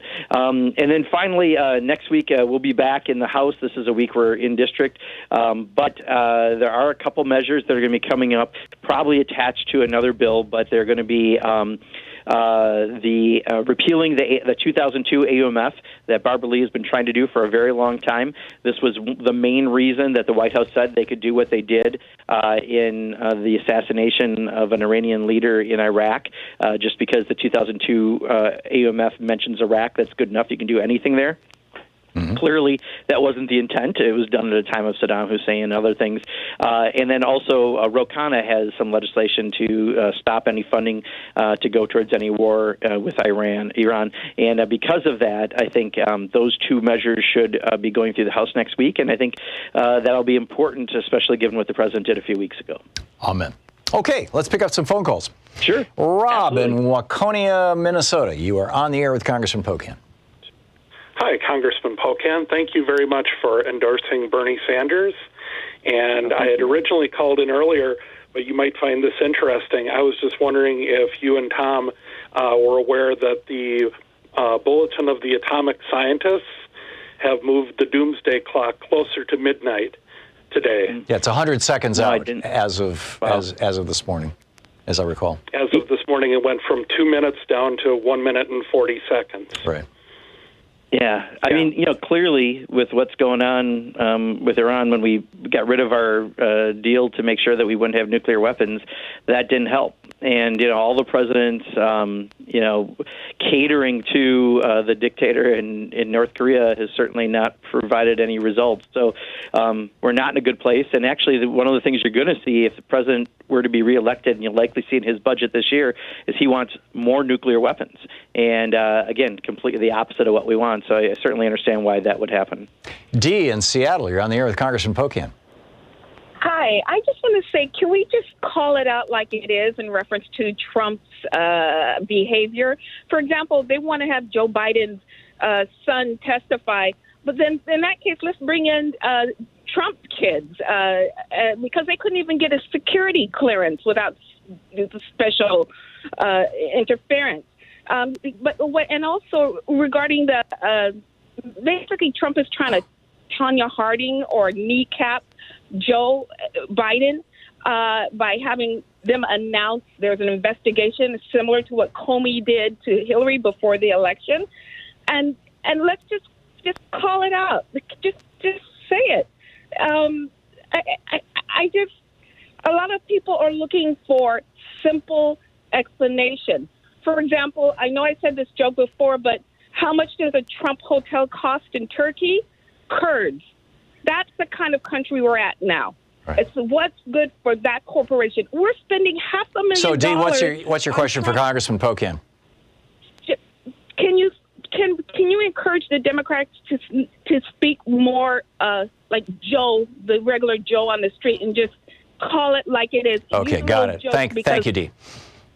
Yeah, Dee, no, I appreciate your comments. In fact, I'm a journalism major, and, we're taught to write at an 8th grade level. You want it to be the most widely understood. And I think sometimes whether it's quid pro quo or some of the language that we use isn't maybe the most effective way to deliver that message. Now, I think the intention of the managers was to show law enforcement and military personnel from every perspective and why, withholding support to Ukraine was important. And I think they're delivering that message well. But I hope that as we're all out there talking about this, we are using the most simple possible terms. I mean, what the president did was illegal. Unfortunately, the Department of Justice, the person that Donald Trump appointed, won't prosecute a sitting president. So the only recourse we have is impeachment.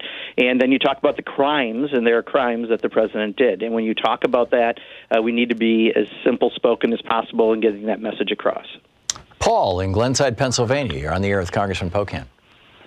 Hi, Congressman. My question is also directed to the Hunter Biden bogus charges by the Republicans if they were to call him in as a witness. Can the leadership of the Democratic Party outside of the process, outside of the trial in the Senate, or either the management team within the trial, point out that it's not corrupt to have someone who's not an expert on a board of directors? People who are on a board of directorship are generalists. The people who are the specialists with technical knowledge are much, much lower level in the formal organization in the Fortune 500 than the people on the board of directors. And, a Yale law school graduate is hardly someone who's incompetent to sit on a board of directorship. If so, half the boards of directors in America would probably have to leave. Can this be explained? They're generalists and not technicians. Well, Paul, my opinion, honestly, is every time we talk about Hunter Biden, we're talking about what Donald Trump wants you to talk about, not the crimes that he did. Because none of this was really about Hunter Biden. This was all about trying to go after Joe Biden by having an announcement of an investigation, whether it was founded or not. It was all about politics and holding back money that a country needed that was approved by Congress and doing so illegally. So I know that most recently, everything I've seen, no one's willing to trade witnesses. I think that was a little bit of the talk for a few days. But the reality is Hunter Biden has nothing to do with this. So everything about this is the president, for months and months and months, not one phone call, but months and months and months of doing illegal activity, trying to go after a political opponent, and that was breaking the law. There you go. Congressman Mark Pocan is with us for the hour. It's Middays with Mark, Thursday, second hour edition. Normally we're first hour Wednesday, but here we are. And Congressman Pocan is the co-chair of the Congressional Progressive Caucus. He represents the 2nd District of Wisconsin in the U.S. House of Representatives. His website is pocan.house.gov, and you can tweet him at @RepMarkPocan. We'll be right back.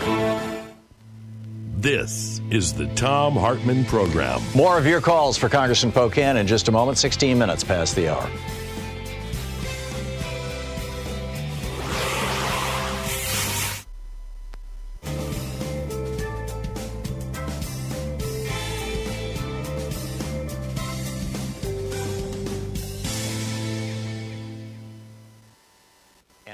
And welcome back, Lisa in Hubbard, Oregon. You're on the air with Congressman Pocan.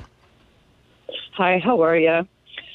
Hi, Lisa. I was just wondering, I know that decorum in the House and Senate doesn't probably allow for this, but when the Republicans are lying, why couldn't we raise a folder or a piece of paper like a flag, and then everybody would know they're lying?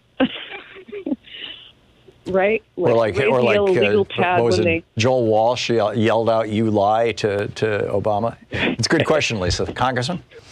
Yeah, so Lisa, the parts I've watched, and I've got to admit, I wasn't watching long stretches of this.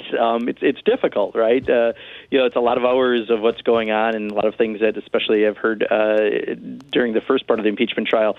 But if you notice, they're usually focused on whoever's speaking, and you see maybe a few people around them, but you don't really see the Senate or others. So even if that would happen, that wouldn't necessarily be seen. I just think we need to call it out.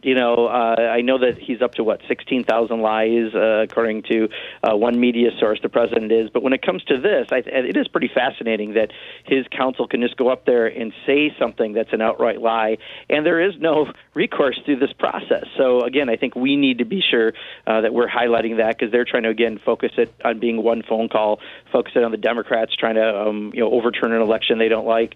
We just need to make sure that we're getting the right points out there. And, again, the public is really understanding this.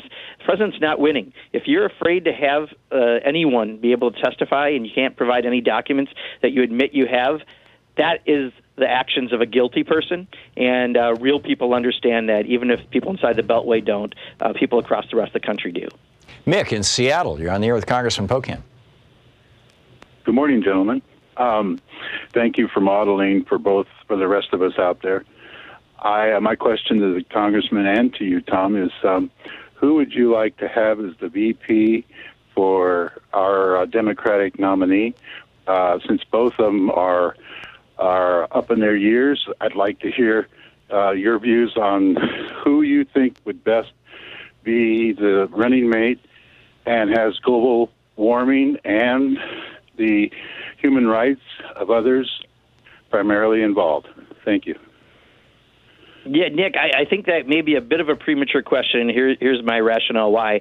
I think once we get through this entire nomination process, first we need to know who the nominee is and who that person that provides the best match, whether it be geographic, gender, racial, you go down the list. We want someone that's going to be able to help get additional votes to the ticket and is qualified to be an excellent president on day one. So you've got to match a number of factors. I think there's a lot of talented people who could do that, from governors, members of Congress, Senate, people who aren't in politics. But right now, I think it's really premature, having not gone through enough of the states that we got some better idea what issues are resonating with people, what a candidate who may be the nominee could be lacking, and we need to supplement.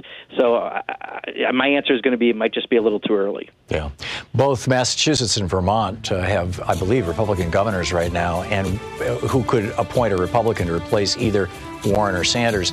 But both those states have, I believe, supermajority Democrats in their legislatures who could pass a law saying that the Republican governor has to appoint somebody from their own party. Has there been any movement on that, real quick? No, I think, again, it's probably still, I'd put that in the premature category a little bit. Okay. Thank you. We'll be right back.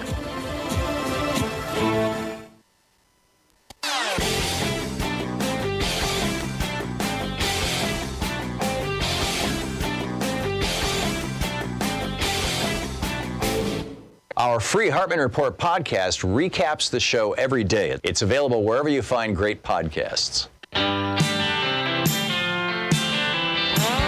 Welcome back.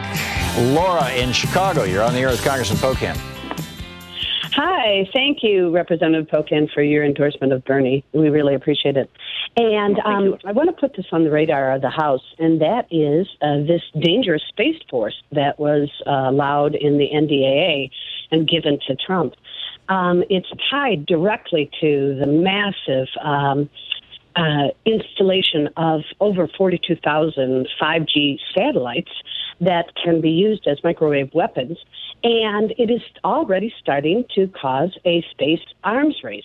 France announced that they were going to jump in and send up satellites that were armed with machine guns and lasers to protect their French satellites. So is there any way that we can get hearings on this Space Force, and it's tied to the 5G, the implementation of 5G around the world? And also, is there any way we can walk back the funding from the NDAA? Yeah, so the first one's easy. I mean, there's a number of committees that have jurisdiction could do that. Whether or not they will, I couldn't tell you, but you absolutely could do hearings on that. As far as walking back funding, because it's approved at this point, there's probably some of the funding that's going out. My hope is that, should we elect a new president in November, that we can maybe revisit this issue, because for many of us, this was one of the goofier things that happened. And it's not goofy because goofy makes it sound like it's not a problem. As you're pointing out, there are some real real serious potential repercussions of having a Space Force. My good friend Randy Bryce, who ran against Paul Ryan, had a great tweet one day when he put out showing they had the new uniforms and they had camouflage, and he's like, really? Camouflage in space? Like, there's so much that hasn't been thought of yet that I'm hoping not much will be created, and maybe we can get back to a point that we could repeal the creation of another branch of the military and try to see if we could do something a lot smarter. Well, I think it's worth noting that the Pentagon had specifically asked if they were going to have another branch of service that it be cyber war, because we are under attack literally every day. And exactly, and that's Trump real, said no. right? Yeah, and he put it as a Space Force instead because he thought it would be cool. I mean, he just thinks in TV terms. Yes, it's bizarre. Keno in Lakeland, Florida, our favorite Republican listener. Hey, Keno, you're on the air with Congressman Pocan. Okay, Congressman and Tom, good to be with you today. Listen, there is a plan, the Moose Herder agenda, to get 20. It's a plan to get 20 senators, U.S.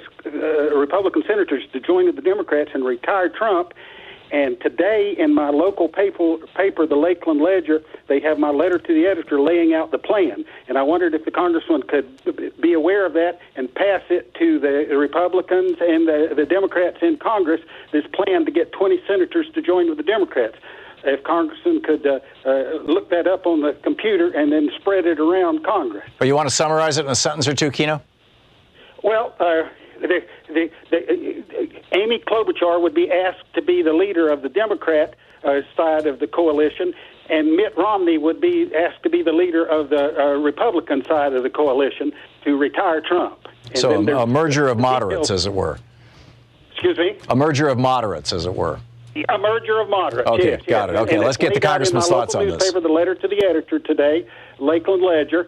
And so if people want to look it up online, but I hope the congressman can spread it, make a copy of it and spread it around that this is an idea to get 20 Republican senators. And it raises a larger question, Congressman Pocan. Do you see any possibility that the Republican Party is going to go back to some rationality, not even Eisenhower rationality, like, Bush rationality? Yeah, no, I hear you. And I don't know if I have an answer Keno's going to necessarily, like either on this. I mean, obviously what you need is about 20 senators to do the right thing.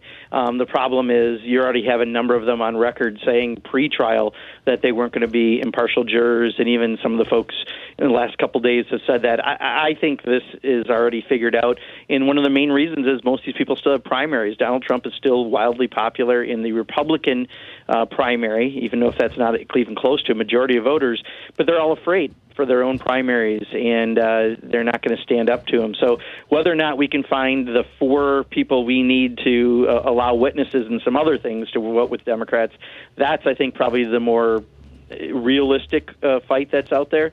But thinking that there's 20 Republicans, if they're not going to allow witnesses or information, I think is pretty unlikely.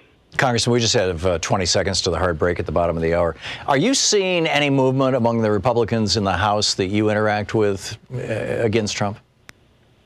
No, in fact, what's going to happen when November is done, and I think we won't have Donald Trump as president if we all get out there and get very active, they have to rebuild the political party that they have imploded themselves. They became a cult of a personality, and that personality is someone who will be found corrupt and who will have lost, and it'll be interesting to see who comes out of those ashes and tries to reform a political party.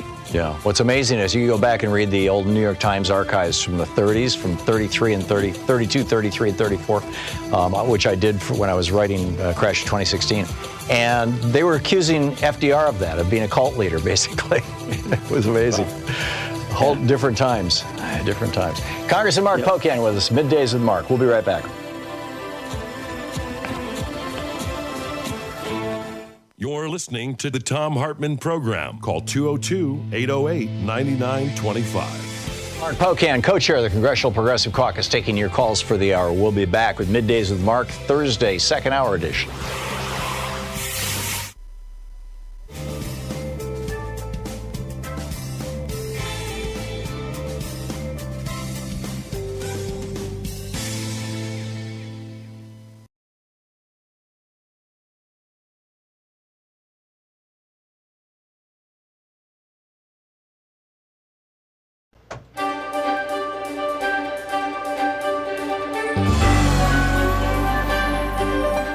Our book today in the Thom Hartmann Book Club is No Visible Bruises, What We Don't Know About Domestic Violence Can Kill Us by Rachel Louise Snyder.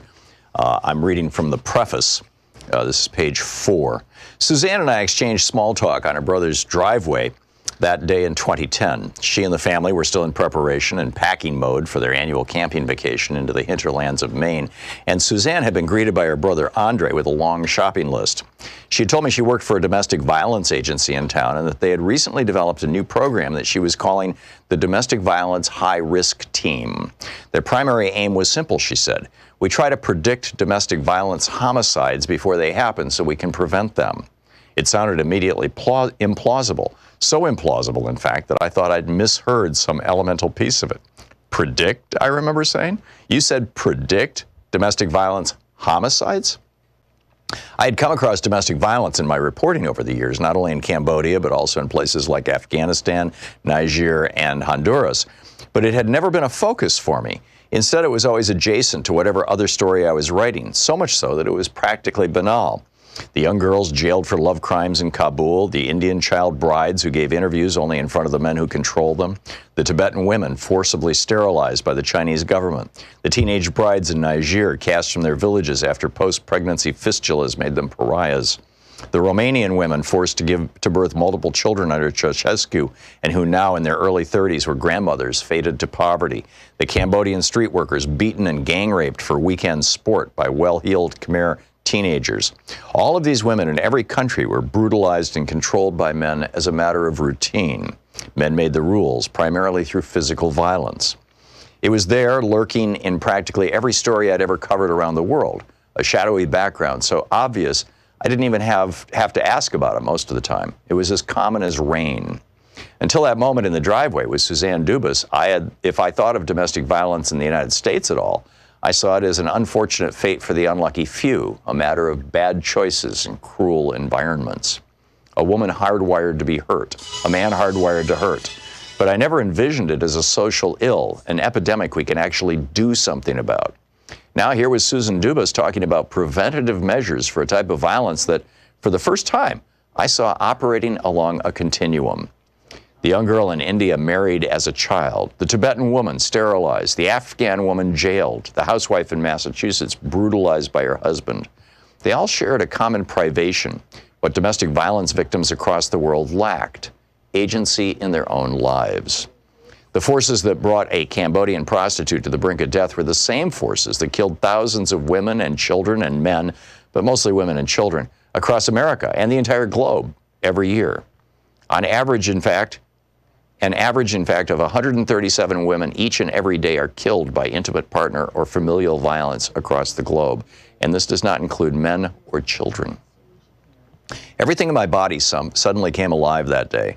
I saw all the faces of women around the world from over 2 decades of work, and I realized how rarely I'd gazed inward at my own country, at what we got wrong and what it meant. The universality of domestic violence and how it crisscrosses geographical, cultural, and linguistic barriers. Maybe all those other stories were in preparation for the day that I'd meet Paul Monson and look at the mountains from his living room windows. I ended up following Suzanne to the farmer's market and then to the grocery store and then to the liquor store as she prepped for her camping trip. I helped her carry ice and peaches and hamburger meat. I asked question after question while she drove and while her mother Pat sat in the passenger seat, chiming in here and there. How did it work? How many have you stopped? What else can you predict? My questions were vast and endless. Like many people who hold a casual acquaintance with a problem, I believed all the common assumptions. That if things were bad enough, victims would just leave. That restraining orders solved the problem. And that if a victim didn't show up to renew a restraining order, the problem had been solved. That going to a shelter was an adequate response for victims and their children. That violence inside the home was something private, unrelated to other forms of violence, perhaps most notably mass shootings. That a lack of visible injury signaled a lack of seriousness. And perhaps most of all, that unless we stand at the receiving end of a punch, such violence had nothing to do with us at all. Over the next few years, Suzanne Dubas and her colleague Kelly Dunn patiently taught me about the scope and history of an issue that still today is too often hidden. I learned why past approaches had failed and what we could do more effectively today. Between 2000 and 2006, 3,200 American soldiers were killed. During that same period, domestic homicide in the United States claimed 10,600 lives. This figure is likely an underestimate, as it was pulled from the FBI's supplementary homicide reports, which gather data from local police departments, and participation is voluntary. 20 people in the United States are assaulted every minute by their partners. Former UN Secretary General Kofi Annan called violence against women and girls the most shameful human rights violation. And the World Health Organization called it a global health problem of epidemic proportions. A study put out by the United Nations Office on Drugs and Crime cited 50,000 women around the world were killed by partners or family members in 2017 alone. 50,000 women. The UNODC report called Home the most dangerous place for women. The book No Visible Bruises by Rachel Louise Snyder. Hey, my new book, The Hidden History of the War on Voting, Who Stole Your Vote and How to Get It Back, is arriving in bookstores on February 10th. More information is available at all fine bookstores. I cover how the heartbeat of democracy depends on the vote. This book goes into depth on the racist legacy of our vote. Congressman Mark Pocan is with us, taking your calls for the hour. And Lydia in Port Angeles, Washington. You're on the air with Congressman Pocan. Hi, guys. I just was informed by Free Speech TV last week about a situation in Wisconsin with this frac sand mining that's going on with silica sand they use to replace the empty cracks to let the gas come up through. Anyway, you probably know about it. I'm very concerned because of, first, the explosive nature of the process to get the bluff on these agricultural lands where cows were happily grazing, and now they're breathing in this silica dust. And then they use this horrible toxic slurry to separate out the grains of sand to remove the clay and whatever. And then, they're using tons of water to do it. And so the Amish people and the Ho-Chunk Nation tribe, I think it's called, in northwest Wisconsin, they are fighting it because the gas companies are coming in and trying to buy the rights to this terrible process. And so I'm just hoping that you can do something about it and raise awareness. Yeah, Lydia, so unfortunately this has been going on for a number of years in Wisconsin. We don't have anything to pull out of the ground as far as fossil fuel resources, but we have the perfect shaped sand for fracking, and it's been leaving the state for the last, I would say at least 8 years, taking up lots of land. There's been a lot of local fights, controlled largely at the state level. But unfortunately, Scott Walker was governor during most of that time, and that was really allowed. Just another problem, Lydia, is that so many rail cars were filled with sand, and they were paying a premium to get that down to where they needed it for fracking, that we couldn't get things like agricultural products out of Wisconsin on train cars. We couldn't get some of the coal for power plants in, and we couldn't get some of the resources, trees for paper and other products in and out. So we had another real problem because of it too, but unfortunately Scott Walker allowed mining and other things pretty aggressively when he was governor. I think now they have found some other places for sand, so I'm not sure if we're as high up on the list as we used to, but for a very long period of time we were front and center in that fight. That's remarkable. I had no idea. John in McKees Rocks, Pennsylvania. You're on the air with Congressman Pocan. Good afternoon, gentlemen. I just want to bring something up. Now, how come the Democrats aren't talking about the hyperinflated stock market through the Federal Reserve buying up the bond market, pumping in trillions of dollars since mid-September through quantitative easing, through stock buybacks? The Federal Reserve has a seat on Wall Street not too many people know about, where they're buying up all the stocks. And if you look up the definition of what causes hyperinflation, that's exactly what the Fed's doing right now. The Democrats are silent on this. And one last thing, if you really want to impeach Trump, why don't you get him on all the lies he's told to the American public? he's told over 15,000 lies since he's been sworn into office. So I'd like to know your answer, why the Democrats are being silent on all these issues. Yeah, first of all, John, I just disagree with you. I don't think they're being silent on all the issues. I think sometimes those are easy ideas to put out there. But with the difficulty is, I think you saw through the impeachment process, is no matter what you try to impeach on, and a lie isn't a crime, so we're actually going after crimes, which is what the definition of impeachment is. It's still, if he doesn't allow witnesses to give us documents, it takes years to get that kind of information, which is why we were able to move very quickly, because we got some information on what happened in Ukraine, and we acted on that. But there are certainly 6 committees that are looking at lots of things that he's doing. The problem is they've been stonewalled by this White House, and it's a long, long, long legal process to get those documents. So I think that's a big concern. And secondly, I think what most real people, voters, care about Wisconsin, places like Wisconsin, that you got to win in order to win. Most people don't have their money invested in the stock market, but they're worried about their wages and do they have a good family-supporting job? Do they have apprenticeship programs for people? Can they get higher education? So all the various levers that get you a good paying family supporting job. And, Donald Trump promised a lot of people in places like Wisconsin, where we've lost a lot of jobs because of bad trade deals, he was bringing American jobs back. Some people gave him the benefit of the doubt, voted for him on that, and he did lie on that. That lie will cost him plenty, because I think that's why Wisconsin and Michigan and Pennsylvania can definitely go back to the blue column. I even think we can take Iowa with us based on some of the things the president's done there. But I think it's talking about those kitchen table economic issues that people talk about daily in their homes are the issues we need to be talking about moving into November. Adam, in New Orleans, Louisiana, you're on the air with Congressman Pocan. Hi, Congressman Tom. First, the Democratic impeachment strategy of creating visibility is brilliant. Hats off. So putting on your Republican hat and understanding the vast framework of lies that they've created, is there anything that the GOP senators can do that is not political suicide for the entire party? There doesn't seem to be any path for enlightened self-interest to assert itself. I mean, it literally is the party at risk. Yeah, Adam, I agree with you. I think there's incredibly short-term thinking, and the thinking is largely based on people who have Republican primaries in the next several months, and they're not going to ditch him in the next several months. So they are bound by this attachment to every one of his actions and lies, and they're not seeming to be willing to separate from that. We've certainly seen that in the House of Representatives, and I think you're going to see that with this Senate trial.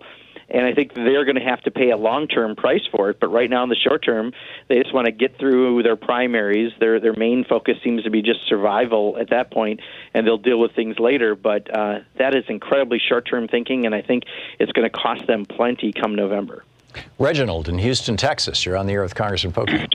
Hey, thank you. We're just coming off of celebrating Martin Luther King's holiday here when he was speaking on April 4th, Beyond Vietnam, which I thought was a prophetic message when he said that we spend more money, we shouldn't be spending all the money on military, and we'd be using on a poor people's campaign, and to take care of that. And also Eisenhower spoke on a military industrial complex in our weakness. And here we go, we just passed a $737 billion Pentagon spending budget, and Bernie Sanders stated, along one of the representatives in Congress, that we should hold up passing that. Same time we were talking about impeachment, we passed a $737 billion war spending bill. We took money away from social services, from housing, from that could go for Medicare for all, that could go for a lot of other social services. We're cutting food stamps. Why are we increasing that? As Tom stated, from 2000 to now, from 200,000 to 737 billion. Why did the Democrats, who hold control of Congress, why didn't they hold that up and fight to get some of these bills passed instead of passing that war spending budget that had $100 billion or $10 billion discretionary spending in there for wars that may happen? We are enablers, and why didn't we stop that while we talking about impeaching? That should have been something that could have helped us, the poor people in America, from going around annihilating other countries and by not passing that war spending bill. And how did you vote on it? Thank you. Reginald, first of all, let me say I agree with you. I was one of only 8 Democrats who voted against it coming out of the House. Barbara Lee, myself, the squad, Earl Blumenauer, and Adriano Espaillat. Earl Blumenauer. And then I think... Right. Earl Blumenauer, he represents Portland. That's great. Yeah, and he's outspoken on a lot of issues around nuclear weapons in particular, as well as other issues. God bless and him. then by the time we got to the full floor with the compromise that came back, because there were some good things that went in with it, the problem is that's a 20% increase in 3 years at a time apiece. That's ridiculous, right? One of the problems, Reginald, that occurred before I came to Congress was there was a sequester bill that will run out by 2021, but that tied defense and non-defense, non-discretionary spending, discretionary spending together. So if you wanted to put money into healthcare or education, you had to also put money into defense. It was a terrible idea. It was done because budgets weren't passing. But it's finally clocking out, and I have had some people say that that was part of their rationale, was that you would otherwise block funding for things that we do value. I think we need to keep our eyes very focused on that next budget where we can finally disconnect that, because I completely agree. 20% increase in defense spending in 3 years at a time apiece is utterly ridiculous, and those dollars can be spent in a much better way. Congressman Mark Pocan is with us. It's Middays with Mark, Thursday, second hour edition. Taking your calls for the hour. He's the co-chair of the Congressional Progressive Caucus. He represents the 2nd District of Wisconsin. Pocan.house.gov, and you can tweet him at Rep. Mark Pocan. You're listening to Thom Hartmann. Visit thomhartmann.com for audio and video archives. We'll be right back with more of your calls for Congressman Pocan in just a moment.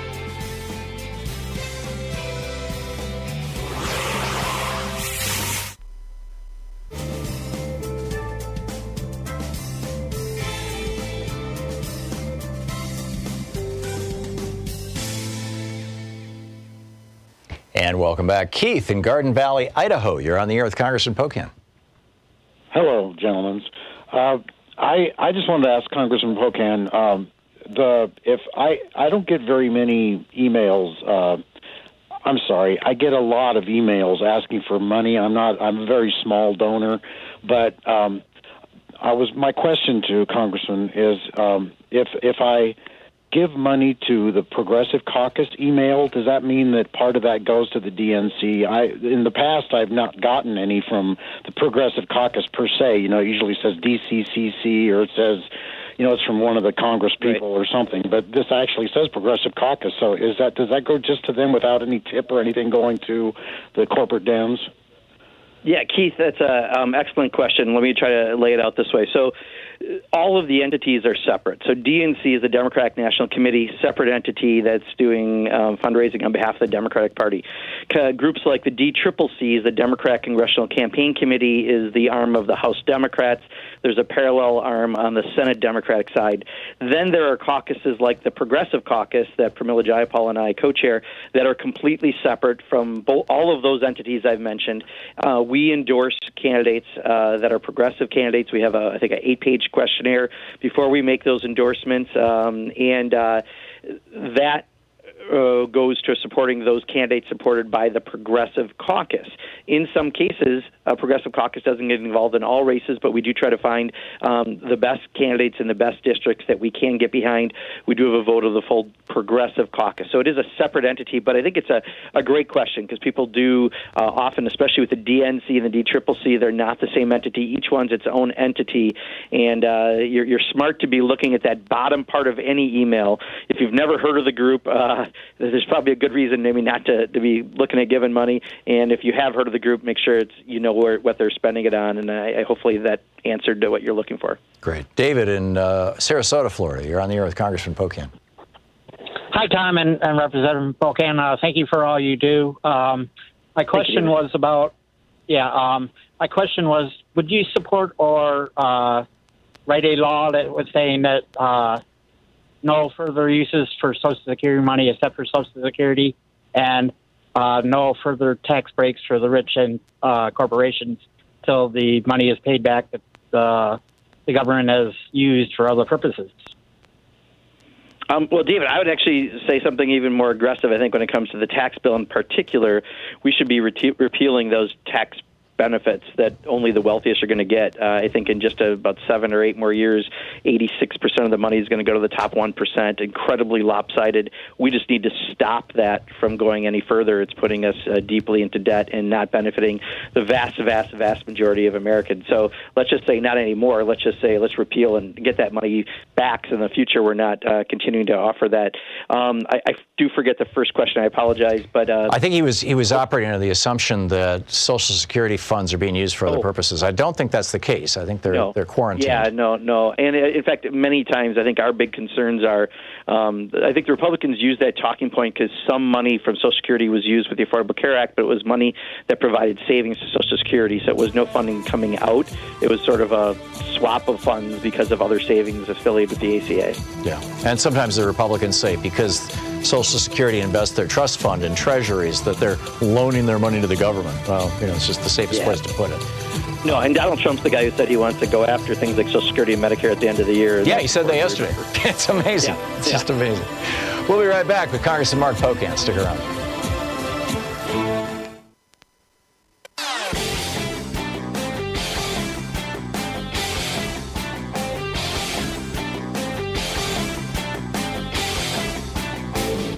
Our free Hartmann Report podcast recaps the show every day. It's available wherever you find great podcasts. Welcome back. 49 minutes past the hour. John in Minneapolis, you're on the air with Congressman Pocan. Yeah, I just wanted to quickly ask this question, and I don't know if you'll be able to answer it, but I think that administratively, a lot of these agencies are making bureaucratic law that is politically favorable toward, the Trump administration take on how these agencies should be run.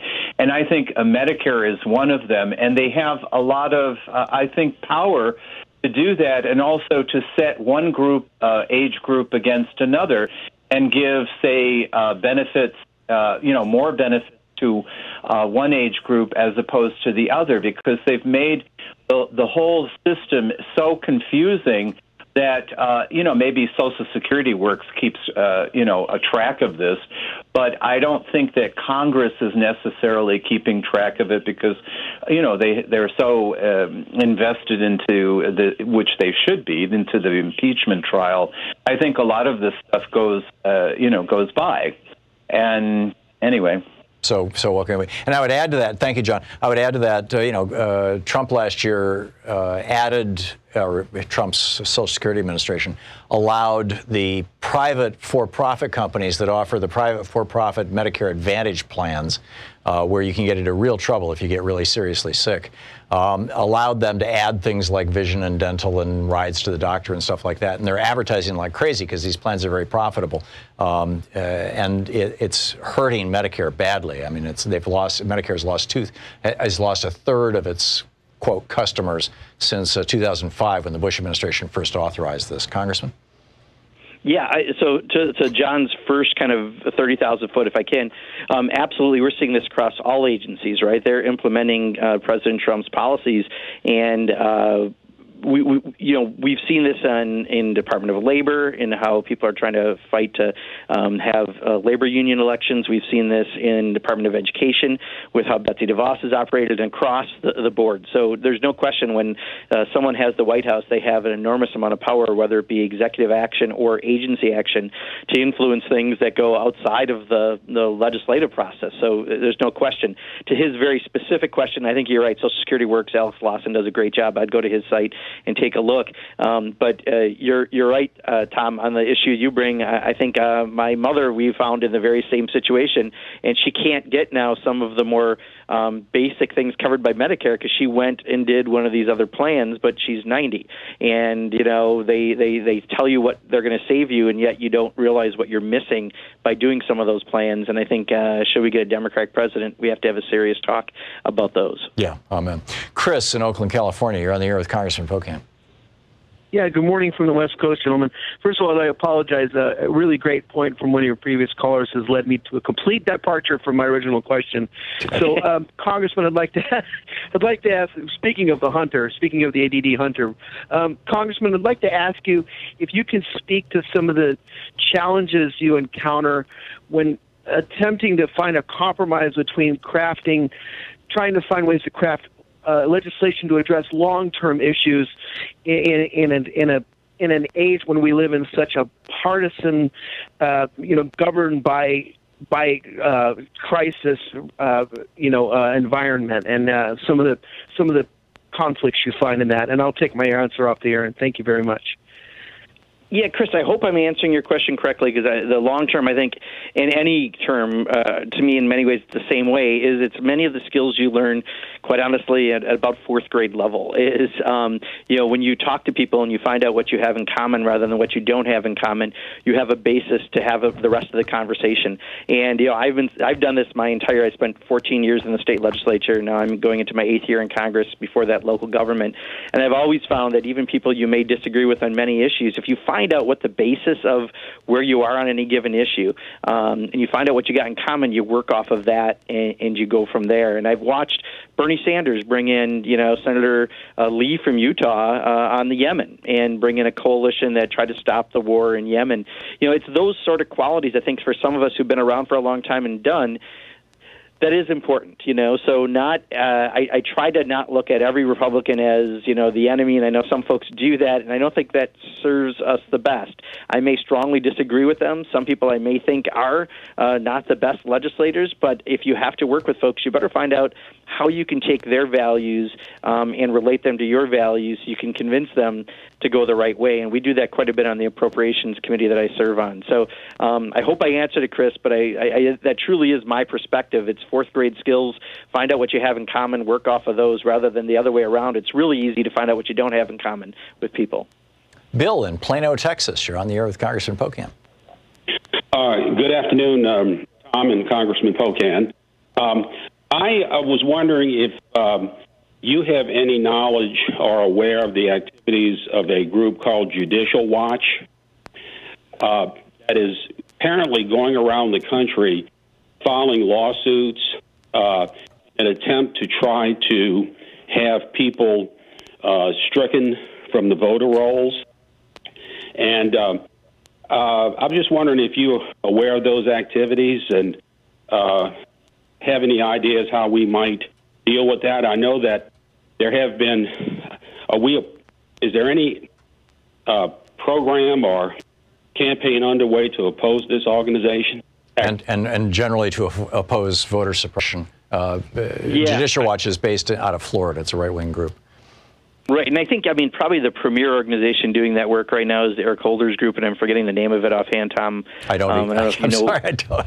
It's not on the tip of my tongue. They've been doing amazing work around the country on everything election-related, whether it be ability to vote, redistricting, and other issues. So there is a good counterforce, and President Obama is very involved with that organization as well. But interestingly, I was away for a few days, and I got home last night, and as I was opening mail, I got a outrageous piece of mail that I got to figure out the organization who sent it out. It was telling me that somehow my voter registration, there's people at my address who are registered who shouldn't be, or something like that, and they're trying to get information, and I got to look into it. But you're going to have a lot of scams going on, especially in an election year. So I think, listening to Tom's program as he brings up this, because, so many times we've had conversations around voting rights on this show, and out of these conversations, we've introduced bills to go after the interstate cross-check and other things. I'd say just keep raising them with Tom, and we will figure out as these things come up this year how to address them. There you go. Okay, and we've got 5 seconds to go, so I'll say, Congressman, thanks so much for being with us today. The work you guys are doing is so important, and you do it so well. We really appreciate it.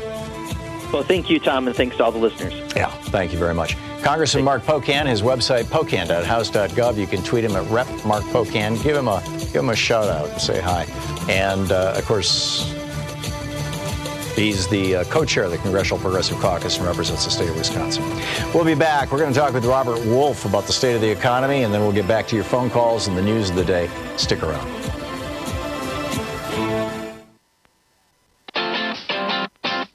You're listening to Thom Hartmann.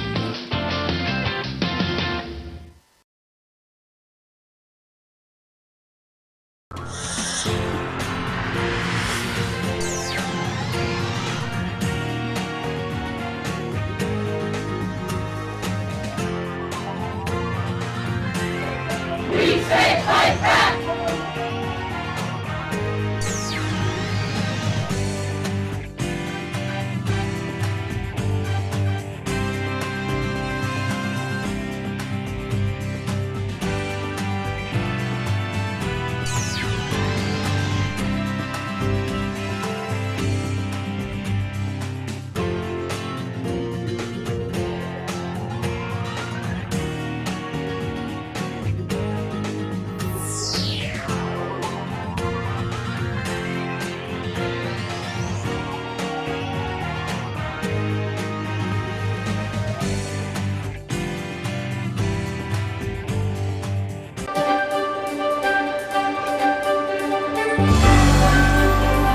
Our book today in the Thom Hartmann Book Club is Under the Influence, Putting Peer Pressure to Work by Robert H. Frank. And I'm reading from the prologue.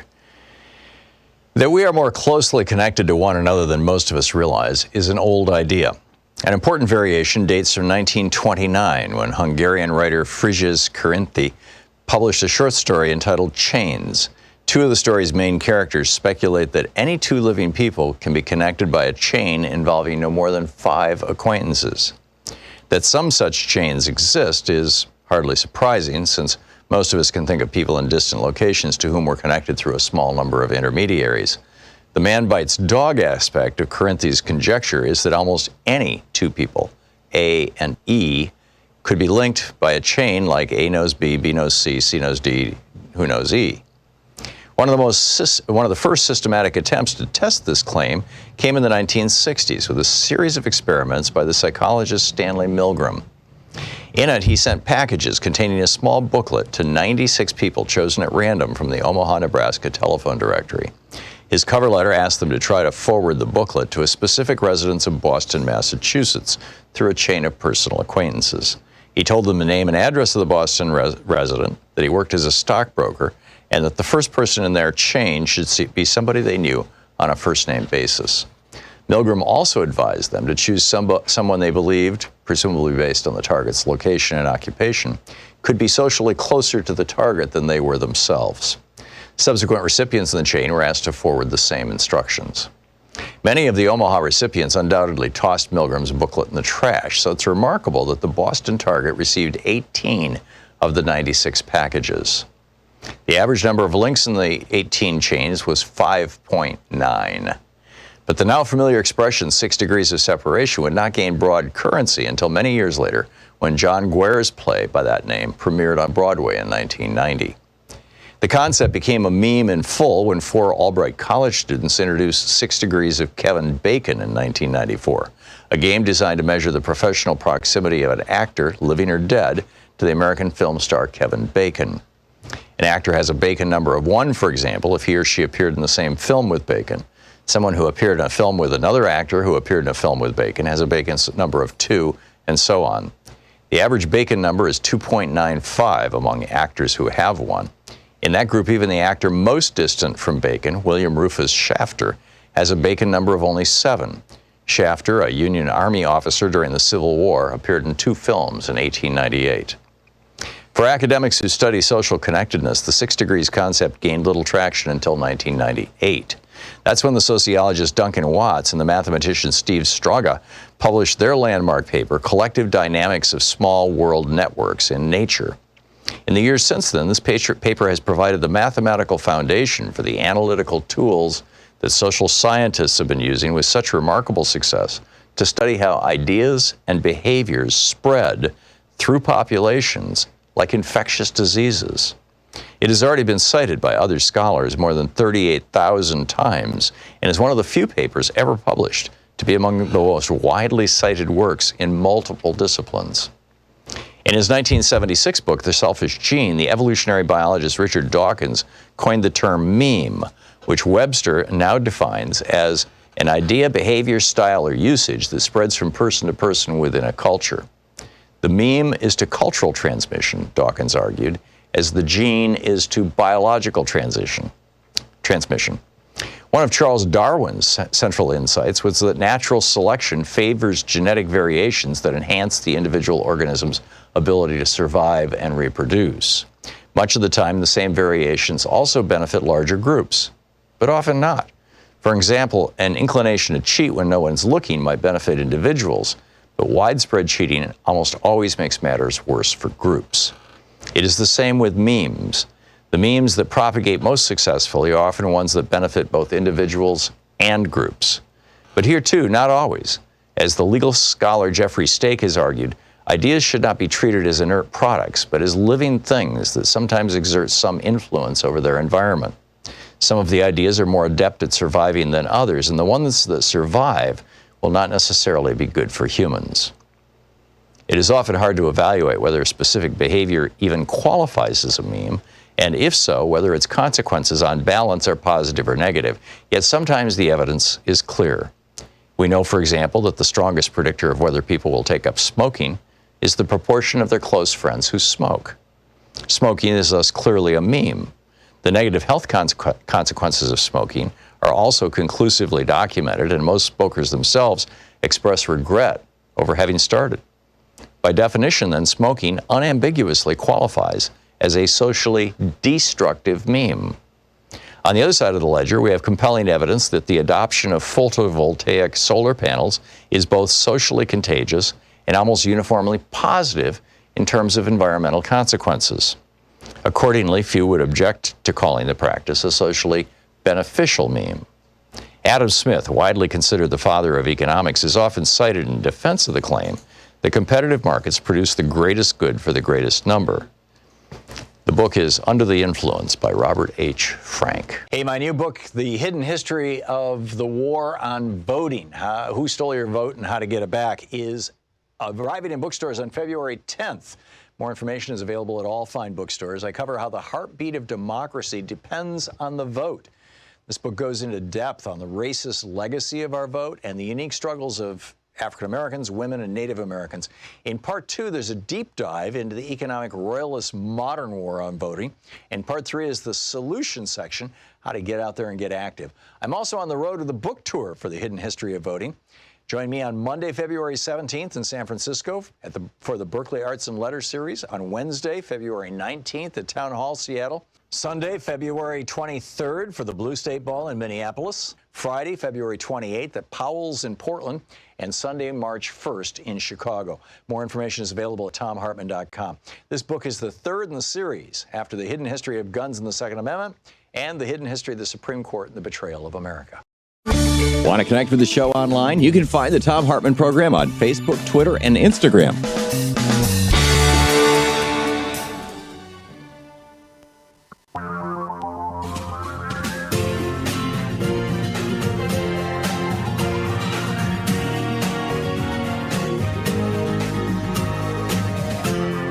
This is the Thom Hartmann Program.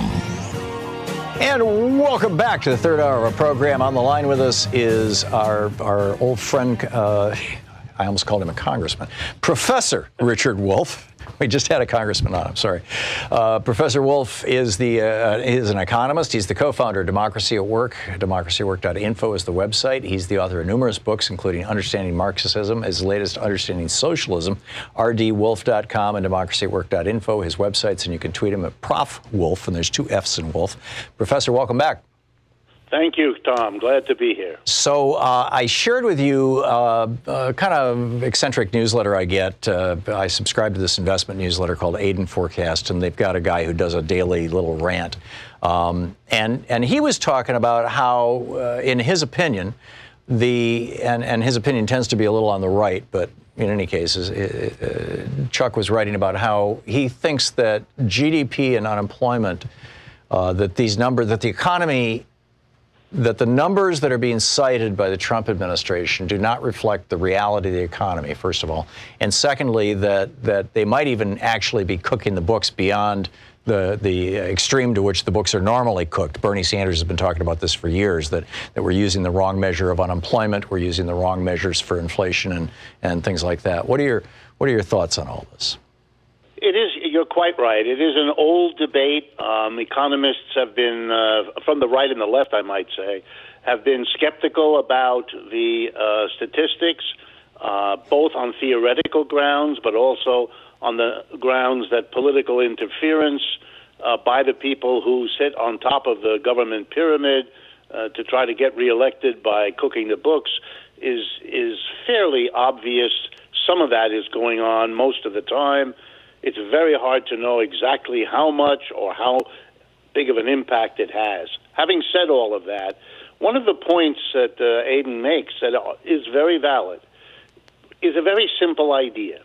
If you're going to get record levels of unemployment low, that is, you're giving large numbers of people some sort of job, then it is likely that you're going to have to see a kind of extraordinary rate of economic growth, because unless the economy is growing pretty heftily, it's not going to be able to absorb simply the new people, the teenagers growing up and entering the labor force as they become adults. If you're going to keep the people who are working, and accommodate the new entrants to the labor force, well, you have to be growing at a certain rate. The actual GDP growth in this country, which is itself a debatable measurement, hasn't been growing very quickly. President Trump promised he would make it do that, but that promise, like so many others, hasn't worked out. He promised with the tax cut in December of 2017 that it would really solve the problem of economic growth. He used numbers like 3 to 5%, which for the United States would be stunning achievement. He didn't get that achievement. He didn't get anywhere near it. Our basic growth rate over recent years hasn't changed under Mr. Trump and is in the middle between 2 and 3%. I mean, to give you an idea of what that means, in China, which has the worst economic growth rate in 25 years this year, they're getting 6.5%, which is 2 to 3 times what we get. So it's very hard to account for low unemployment numbers, record lows, that Mr. Trump boasts about, when you don't have the economic growth that normally would be necessary. And Mr. Trump never even acknowledges this contradiction, let alone offers an explanation. So the letter you sent me is quite correct in saying, wait a minute, at the very least you have to account for this weird result rather than pretending it isn't there. Could it be that you've got more people working part-time jobs, fewer people working full-time jobs, and those people are all being counted as employed? Yes, although my guess would be, since there are some numbers about part-timers and things like that, I would guess it's something else. And this is troubling, to say the least. What we've seen, not just over the last 10 years, where it's been bad, but over the last 25, is the end of good jobs for millions and millions of Americans. Jobs that pay well, jobs where the real wage goes up each year, acknowledging that you're better at your job this year than you were last year, et cetera, et cetera. We have seen the benefits that go with jobs being cut, particularly pensions, but others as well. And finally, we've seen the loss of secure jobs and the rise of insecure jobs, usually covered with euphemisms like the sharing economy or the gig economy, anything other than facing what it is, which is insecure jobs. Well, the end result of all of that, especially after the crash of 2008, when millions lost their jobs, was that working people have lost their savings if they had any, can't go to their friends and relatives for more help because they've already been doing that. So here's what they have to do. They basically have to go to work somewhere for virtually anything, which is why we have so many part-time or poorly paid jobs, even if they're full-time, why we have a movement for $15 minimum, which doesn't get you much beyond the poverty line anyway, and millions don't even have that. So here's my guess. we are not growing the economy. We are seeing the small number of very wealthy people begin to have an army of servants. That's where the work is growing. Here in New York City, where I live, we now pay people to do your shopping for you, lots of them, to walk your dog, to clean your house, to take care of your pets. I mean, it's extraordinary the number of jobs that really don't add to the wealth of our society. They're really in the form of personal service that very wealthy people can afford, and that the rest of us are now forced more and more to go take. That might help explain why we have a lot of people working at awful jobs, and we don't see the economy as a whole growing. I saw a statistic in the Financial Times over the weekend, and I'm doing this from memory, but I think I'm remembering it right. You're probably familiar with it. They said that 44, as I recall, 44% of the American workforce earns less than $18,000 a year. If that's the case, or if it's 40%, it's maybe. But if that's the case, then what you're suggesting, it sounds to me, could be redescribed as we are seeing unemployment go down because more and more people are taking jobs of desperation. Absolutely. There's no question that that's happening. The only question is that happening on a scale big enough to account for some of these big macro numbers that he's rightly pointing to about this contradiction between GDP growth on the one hand and low unemployment. It could be explained, we just don't know enough, but it could be explained by what we know is going on, namely this transition, which is upsetting so many Americans on the left, but also on the right. This reality that you keep hearing the unemployment is low, but your own circumstance is awful because, you have a job perhaps, but it pays poorly, it's insecure, you're constantly anxiety-ridden about this job, about the benefits being taken away from you, how in the world you're going to cope with your old age without a real pension. And now, since you're compensating by borrowing too much money, you have the added anxiety of imagining what will happen to you if your job is interrupted and you can't make the necessary payments. You're producing a society that is broken into the small minority that are super rich and a vast majority who, despite all of the verbiage, see their economic situation shrinking around them and become more and more upset, understandably. So, wow, it's like the return of peonage. Two other quick questions. We just have 2.5 minutes here before we're going to hit a break. What's the impact of boomers aging out of the marketplace? And I guess the sub to that is, how many of them are not aging out of the marketplace? I'm over 65 and I'm still working. And secondly, if Trump starts pushing Powell to either hold or raise interest rates on the assumption that he's not going to be the new president, is it possible that he could provoke an economic crash that happens right after the election if we get a Democrat winning? Well, let me answer both of them. It might have been a different story if the elderly, the people reaching retirement age 65 and above, had behaved like previous generations and retired, at least in roughly comparable numbers. They can't do it. Part of the fact that Social Security is so inadequate to live on, part of the fact that so many people are carrying levels of debt that undermine whatever Social Security might have intended to do, they're not retiring. They're going back to work, even if they have to take the job as, a Walmart greeter or something like that pays awfully. And, of course, the longer the older folks stay in the job market, the harder it is for the new young people coming in to find work, which is exactly what then exacerbates low-wage jobs because the new entrants are desperate and the old people are desperate, neither of them able to escape from the situation. And as to your other point, absolutely. If Mr. Trump were to decide that he's losing, or even worse, if he decides, having won, if he does, that he can't run again, so he might as well do something different, you could see all kinds of shifts coming because of what this guy does and what the Republicans behind him are willing to do. But no matter what happens, The deluge is coming. It's like King Louis in France at the time of the French Revolution made that famous comment, after me comes the deluge. Yeah, Mr. Trump, if he were honest, would be telling us there is going to be a doozy when the next economic downturn comes. You put that together with these unparalleled levels of debt in our economy, and there is no limit to how bad this might get. Well, he has come right out and said if a Democrat is elected president, there's going to be a huge economic crash. I think he might be planning on setting that up. Yeah, you could see that a guy like that would be so wigged out by losing an election. I mean, he lost the last one and literally had to pretend he didn't.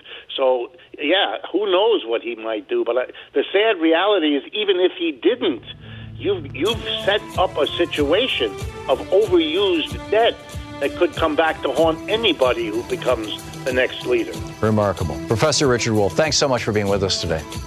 Thank you, Tom. Great talking with you. You can find Professor Wolff's work over at democracyatwork.info and rdwolff with 2fs.com. And you can tweet him at Prof. Wolff, as in Professor Wolff. And we'll be back with more of the news of the day and your calls and my comments right after this. This is the Thom Hartmann Program. We'll be right back. It's 18 minutes past the hour.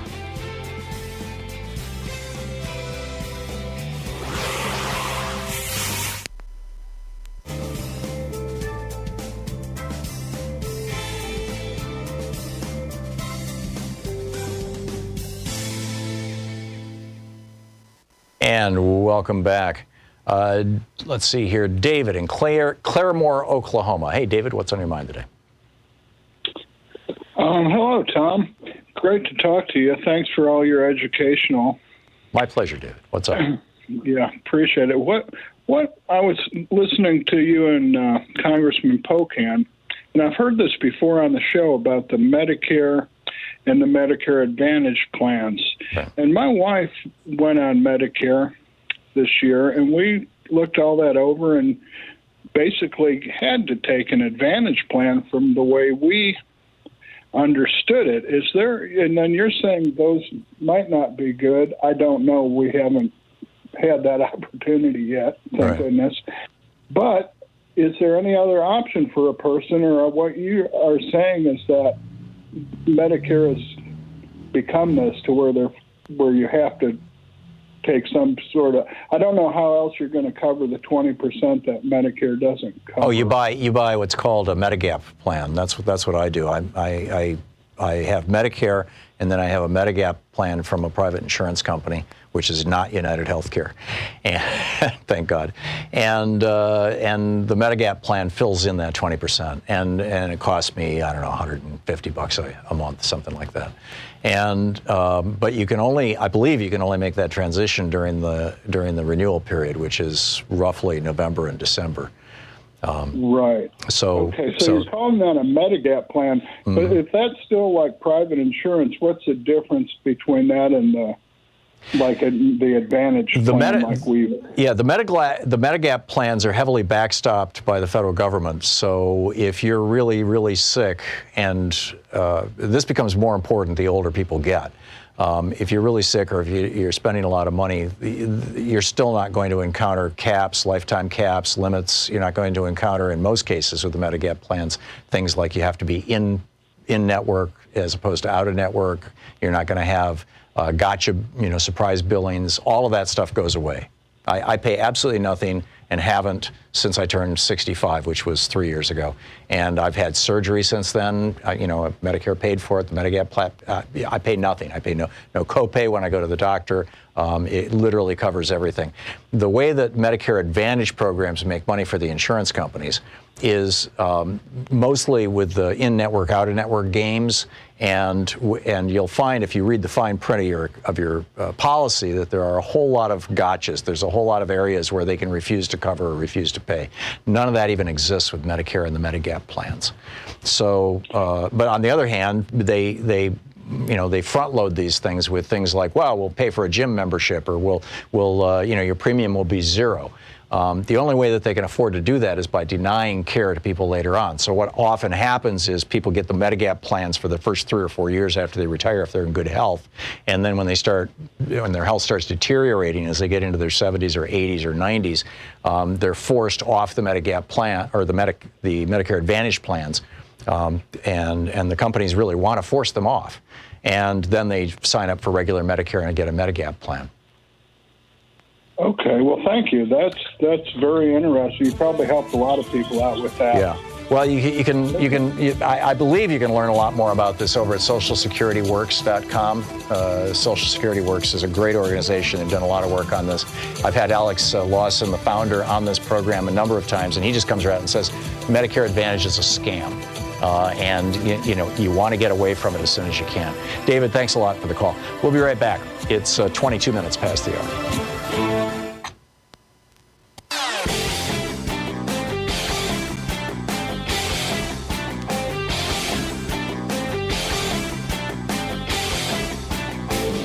Our free Hartmann Report podcast recaps the show every day. It's available wherever you find great podcasts.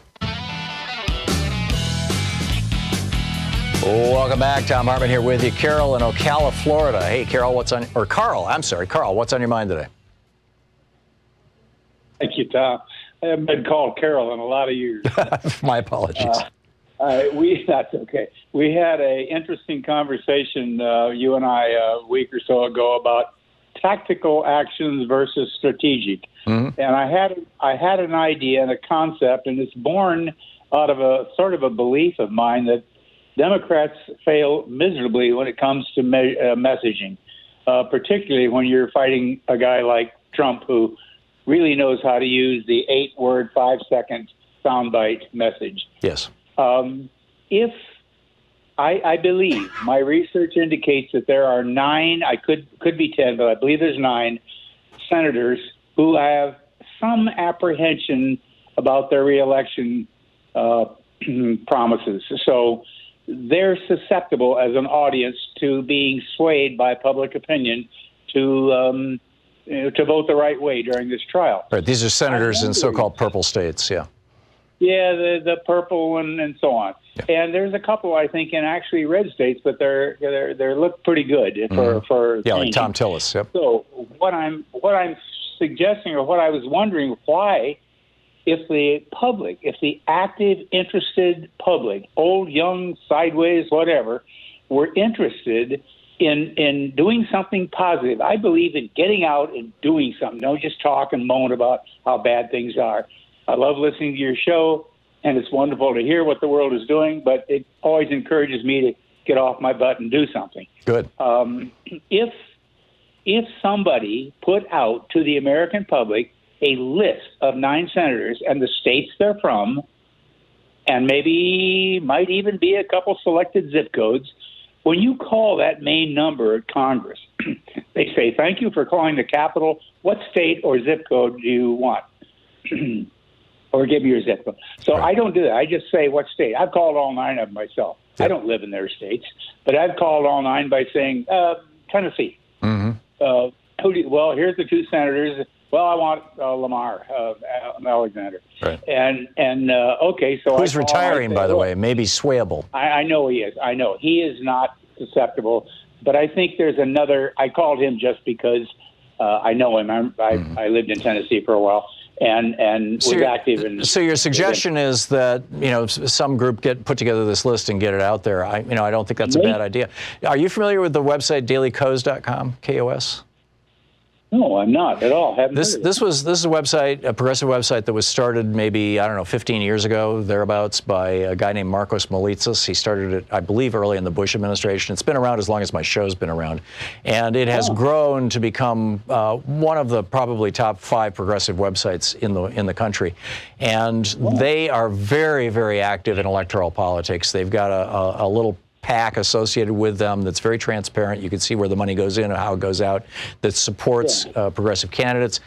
They regularly identify vulnerable candidates and organize campaigns. The key, of course, is to get people in those states calling. The number is 202-224-3121 is the Capitol switchboard, 202-224-3121 or 225, either one. And yeah, and get that. And so I would recommend you check that out, Carl. I think you may find the resource you're looking for is already there. Daily, DAILYKOS.com is the website. Carl, great to hear from you. I'm sorry we're out of time. It's good talking with you, though. And I look forward to talking to you again. It's 27 minutes past, so we're coming up on 28 minutes past the hour here on the Thom Hartmann Program. We'll be back with more of your calls in just a moment. You're listening to the Thom Hartmann Program. Call 202-808-9925. Meanwhile, the impeachment trial of Donald Trump continues as he is writhing on Twitter. It's just insane. We'll be back.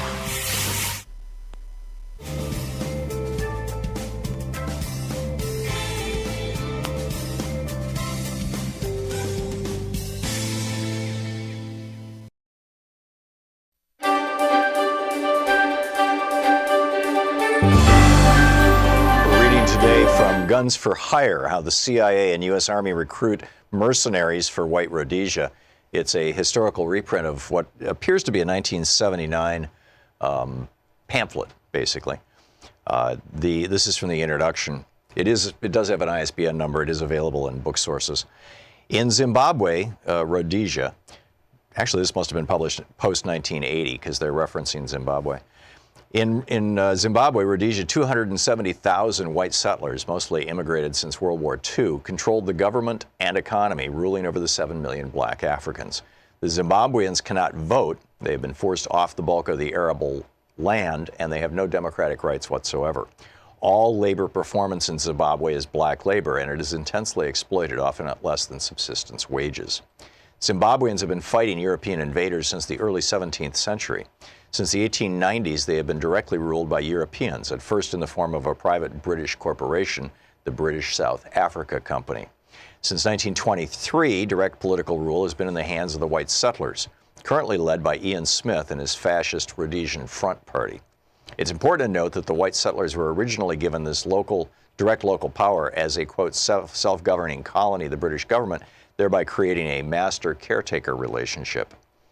During these past 80-odd years, Western imperialism, the multinational corporations of the United States, Britain, and South Africa, has extracted huge profits from the exploited and oppressed Zimbabwean population via the subsidiaries of the Anglo-Americans, Lonrho, Amax, AMAX, Union Carbide, Mobil, ITT, and other corporations.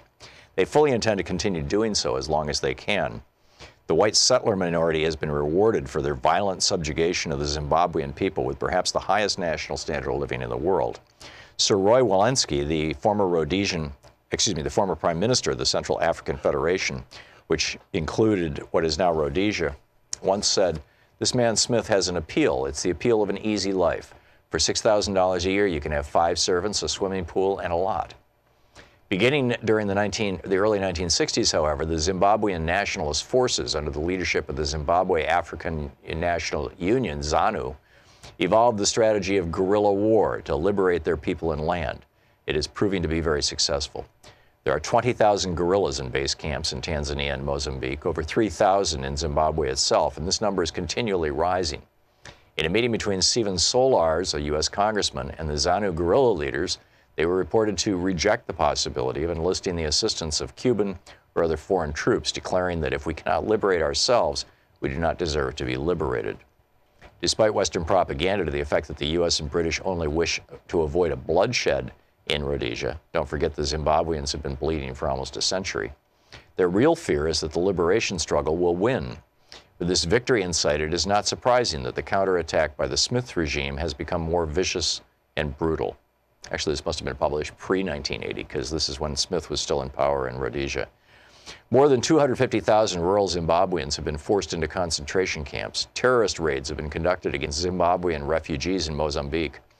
Dusk to dawn shoot-on-sight curfews have been instituted and enforced in the border areas.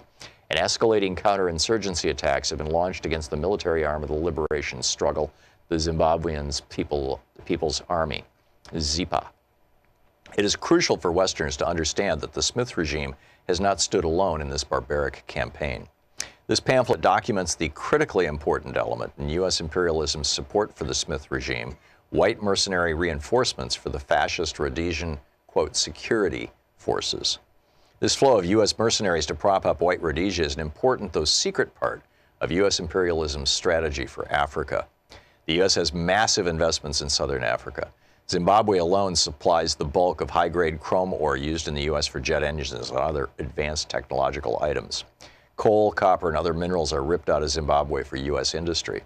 Mobil Oil, Texaco, Hertz Rent-A-Cars, Holiday Inns, and many other U.S. corporations operate illegally in Rhodesia through foreign subsidiaries. More important still is South Africa, the fortress of U.S. interests in Africa, where $1.5 billion is invested by GM, IBM, Ford, and other giant multinational corporations. The liberation of Zimbabwe would, for the first time, penetrate the buffer zone of satellite countries protecting the borders of South Africa. South African guerrilla fighters, who are already training by the thousands in camps in Tanzania and Zambia, would have direct access to re-enter their land and accelerate the liberation struggle. Knowing that the stakes are high, U.S. imperialism has worked to strengthen the white supremacist outposts in Africa, although at times this had to be done covertly. In 1970, the Nixon White House approved Henry Kissinger's Operation Tar Baby strategy, based on Option 2 of the Secret National Security Study Memorandum Number 39. This strategy essentially called for covert military assistance, including direct exchanges, so the South African troops could be trained in the U.S. in specialized tactics and weapons. This would be done while the U.S. tried to convince Africans that it was on their side. This is from the pamphlet number 39, that Kissinger memorandum. We would maintain public opposition to racial oppression, but relax political isolation and economic restrictions without openly taking a position undermining the United Kingdom and the UN on Rhodesia. We would be more flexible in our attitudes toward the Smith regime. And it goes on from there. Guns for hire.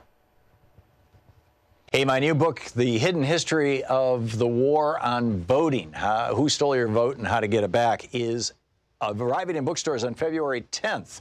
More information is available at all fine bookstores. I cover how the heartbeat of democracy depends on the vote. This book goes into depth on the racist legacy of our vote and the unique struggles of African Americans, women, and Native Americans. In part 2, there's a deep dive into the economic royalist modern war on voting. And part 3 is the solution section, how to get out there and get active. I'm also on the road to the book tour for The Hidden History of Voting. Join me on Monday, February 17th in San Francisco for the Berkeley Arts and Letters series, on Wednesday, February 19th at Town Hall, Seattle, Sunday, February 23rd for the Blue State Ball in Minneapolis, Friday, February 28th at Powell's in Portland, and Sunday, March 1st in Chicago. More information is available at thomhartmann.com. This book is the third in the series, after The Hidden History of Guns and the Second Amendment and The Hidden History of the Supreme Court and the Betrayal of America. Want to connect with the show online? You can find the Thom Hartmann Program on Facebook, Twitter, and Instagram.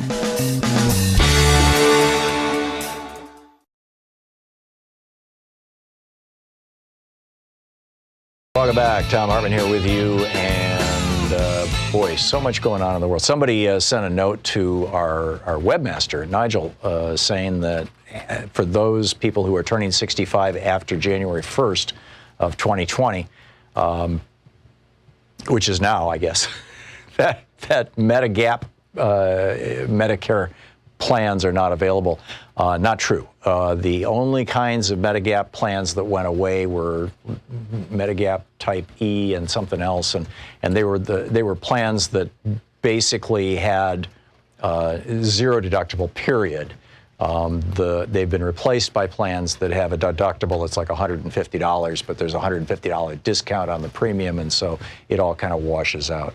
So just, FYI, and I think that change was made so that the Medicare Advantage plans that do have zero deductible, and there's a few of them, although there's a lot of things that may not be covered if you get really sick, that those plans could outmarket the Medigap plans. It's all about providing, it's what the Trump administration's been doing for 3 years with regard to Medicare, and what the Bush administration did in 2005 when they invented the Medigap plans is called. Now they're referring to them as Medicare Part C. That was the law that went into place that allowed for private insurance policies to replace Medicare, and offered subsidies to those insurance companies for those policies. This is just all a scam to try to get people out of Medicare and into private insurance so that they can destroy Medicare. If they can get Medicare, insurance only works when a certain threshold of people are available to the pool. If you were to say to everybody in your neighborhood, all 30 families that are within a block of you, hey, let's all toss in $10 a month or $100 a month and create a fund so if any of us gets sick, we don't need no stinking insurance companies. And then one person gets in a car accident or gets a cancer that's $1 million hospital bill, and your entire neighborhood is broke.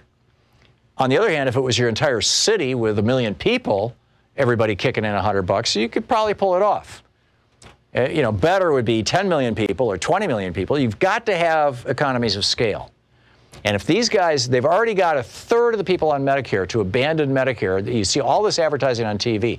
How can they afford to do the advertising? Because they're making money on these plans. How can they make money on the plans?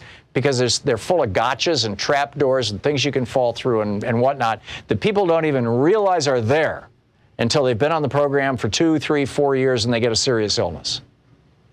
So the bottom line here is what they're trying to do is go from, they're trying to take Medicare from covering 2/3 of seniors right now. It was 100% of seniors in 2005. And then Bush, allowed them to roll these plans out. AARP, which is simply a marketing organization for insurance companies. AARP then cut a deal with United Healthcare that was worth billions to United Healthcare and millions to AARP. And if you ever go to D.C., visit the AARP headquarters, it is like something out of Saudi Arabia. It's like, wow, this is amazing. Look at all the money. They have now taken 1/3, with all these ads and, oh, don't you want vision? Don't you want dental? Well, yeah, I do. But if I get really sick, I'd like to have my hospital bills paid, which is the core stuff. So anyway, enough of my rant on that. We'll have Alex Lawson on one of these days. He's far more well-informed on this than I am, and he can talk about it. Tom in Rochester, Minnesota. Hey, Tom, what's up? I enjoy your program, but today you scared the bejeebies out of me with Medigap and all. Can I drop my additional coverage and go to Medigap? And who's offering Medigap? Is it a government program? No, Medigap plans are offered by most of the major insurance companies. You've got United Healthcare offers them through AARP. Mutual of Omaha offers them. Aetna offers them. All the big insurance companies have Medigap plans. And all you have to do is, it's on the internet. You can easily find it, although you'll be inundated with ads for Medicare Advantage when you're looking for Medigap plans because they've kind of gamed the keywords and things because they make their most money on Medicare Advantage plans. And some companies like Mutual of Omaha doesn't even offer Medicare Advantage plans. They just offer Medigap plans. So that's more pure. But I think that you'll have to check, but I think you have to wait until, if you're already on a Medicare Advantage plan, I don't think you can drop it until November, until the enrollment period.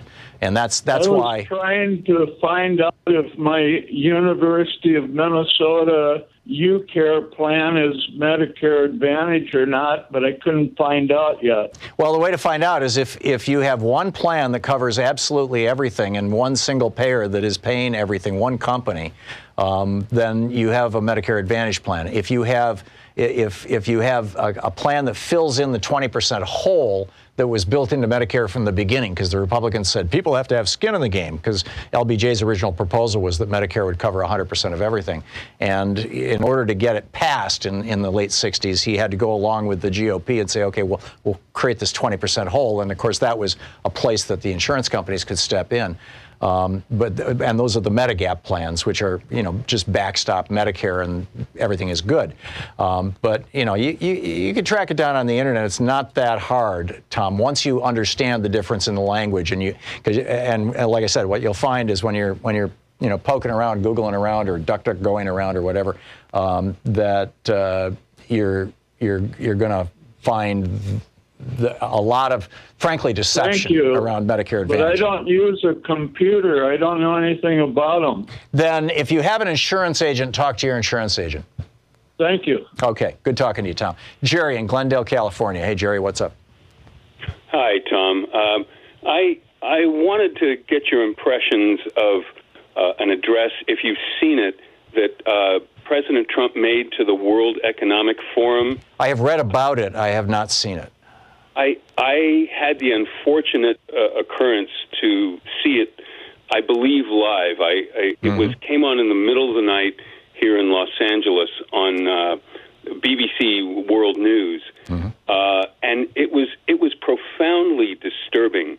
And your discussion with Professor Wolff and the excerpts that you read from the Unmaking of the President reminded me of this.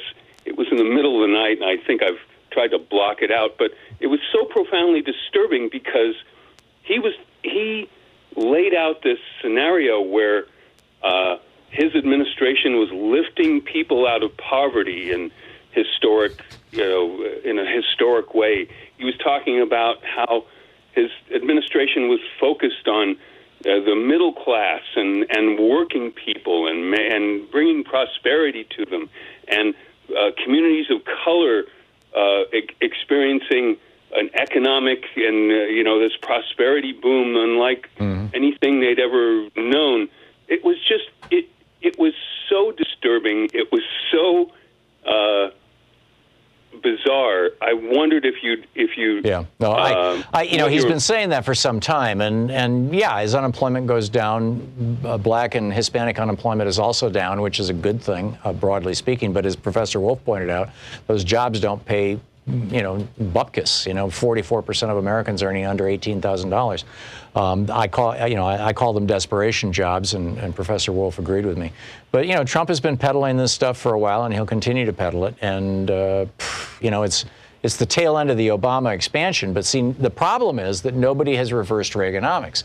As long as the top tax rate, the top marginal tax rate is below 50%, you're going to have very, very wealthy people hoarding all the money and chopping off the ability of people at the bottom end of the economic scale, particularly people making less than $40,000 a year, to get by. And that's just what they're all about. And he knows, these guys know that this thing can't.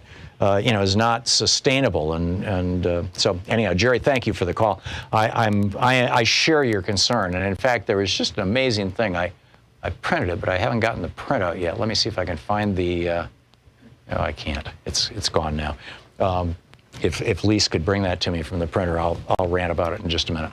Let's see here, Frank in Chicago. Hey, Frank, what's on your mind? Good afternoon, Tom. How you doing today? Good. What's up? That was a great conversation with the Congressman. I wanted to ask him a question and you, but he's gone. I'm pretty sure you can answer it too. It comes in the spirit of the Constitution, Tom. And you know how the first three words of the Constitution are written much larger than any other word or letters in the Constitution. You notice that? Yeah, we the people, and they did it because we the people are the sovereign. That's right. I think that a message was trying to be sent from the founding fathers to the people. Yep. When you have a rogue government or a party that's gone off the rail, we the people need to voice up and voice out. And I wanted to ask the Congressman in that spirit, and up on the umbrella of Dr. Martin Luther King, Virgin and everything, because I already called my Afro-American leadership. I called them out. Why come we not using Dr. Martin Luther King's most potent weapon, which is mass mobilization for peaceful demonstration? Okay, and I know the same thing with our legislators. And I wanted to ask him, was there any law or any kind of code of our legislators why y'all can come over the air, radio and television, and invite the American people in a peaceful way and encourage them to come to Washington and let this party know, you know what I'm saying, you don't approve of them, you know what I'm saying, disrespecting the Constitution, not going by the Constitution, stealing Supreme Court seats, and so forth and so on. Tom, do you know whether there's any law that's preventing a legislator from inviting American people to come to? There's nothing that would prevent that. And in fact, with the Women's March, actually there have been movements all around the country. Yeah, it's going on, Frank. And I'm encouraged by that. And Indivisible, MoveOn.org, Citizen.org. I mean, there's a bunch of great organizations out there, OurRevolution.com, that are promoting this and working to get people together. We'll be right back. It's 46 minutes past the hour. You're listening to Thom Hartmann. Visit ThomHartmann.com for audio and video archives. It's the place where smart people get their news. Thom Hartmann Program. We'll be right back.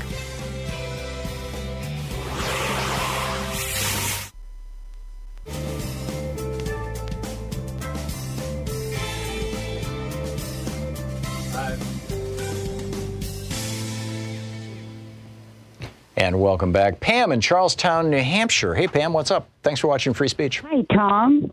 Thank you, hon. Nice talking to you again. I just want everyone to really be careful because any Democrat who gets a nominee is going to be accused of a crime. We don't have an attorney general. We don't have a Senate. Joe was never even accused of being corrupt until he wanted to run. Same with Hillary, and we're falling into the same trap.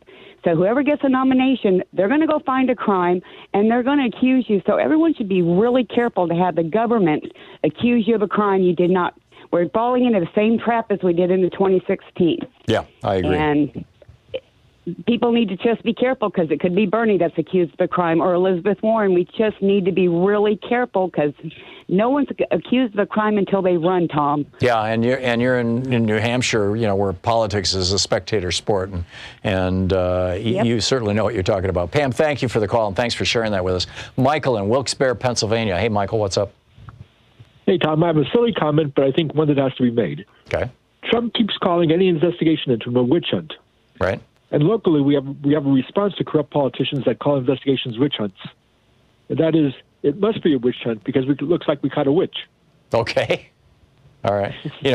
Setting aside the slur on witches, but yeah, I get it. Yeah.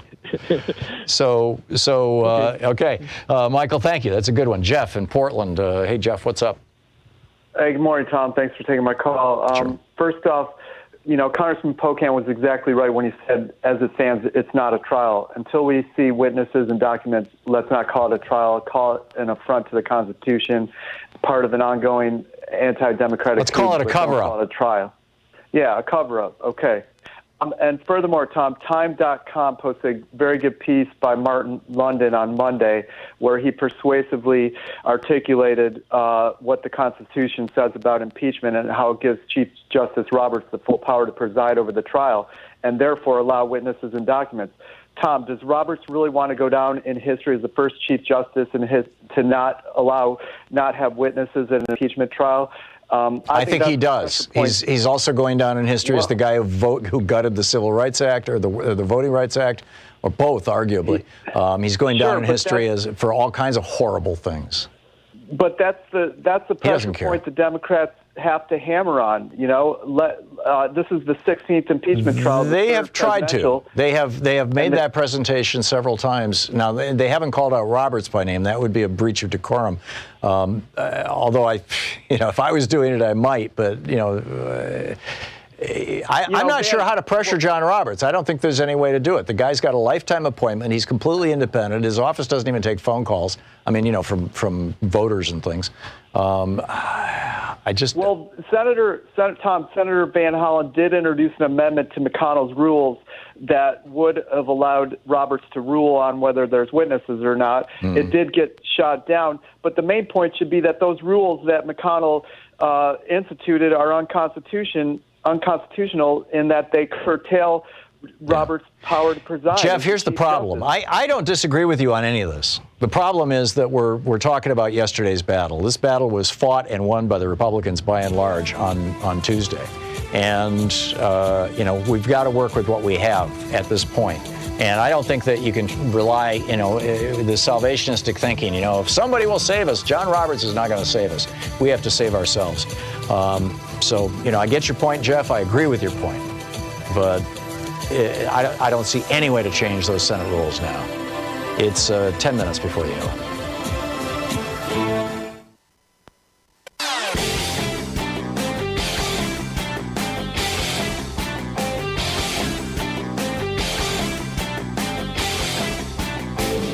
Our free Hartmann Report podcast recaps the show every day. It's available wherever you find great podcasts.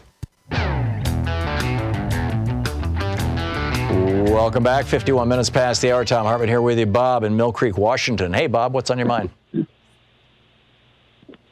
Bob? Oh, hey, Tom, I was wondering about John Bolton, with him releasing his book, why is it he's not released? There are some legal ramifications to why he's not releasing that book. I have an opinion on this. I may be wrong, but it's a belief, I suppose. If you work for the federal government, and I've had this conversation with a number of people. We had this conversation with Valerie Plame a few years back. We had this conversation with one of the whistleblowers. I forget which one.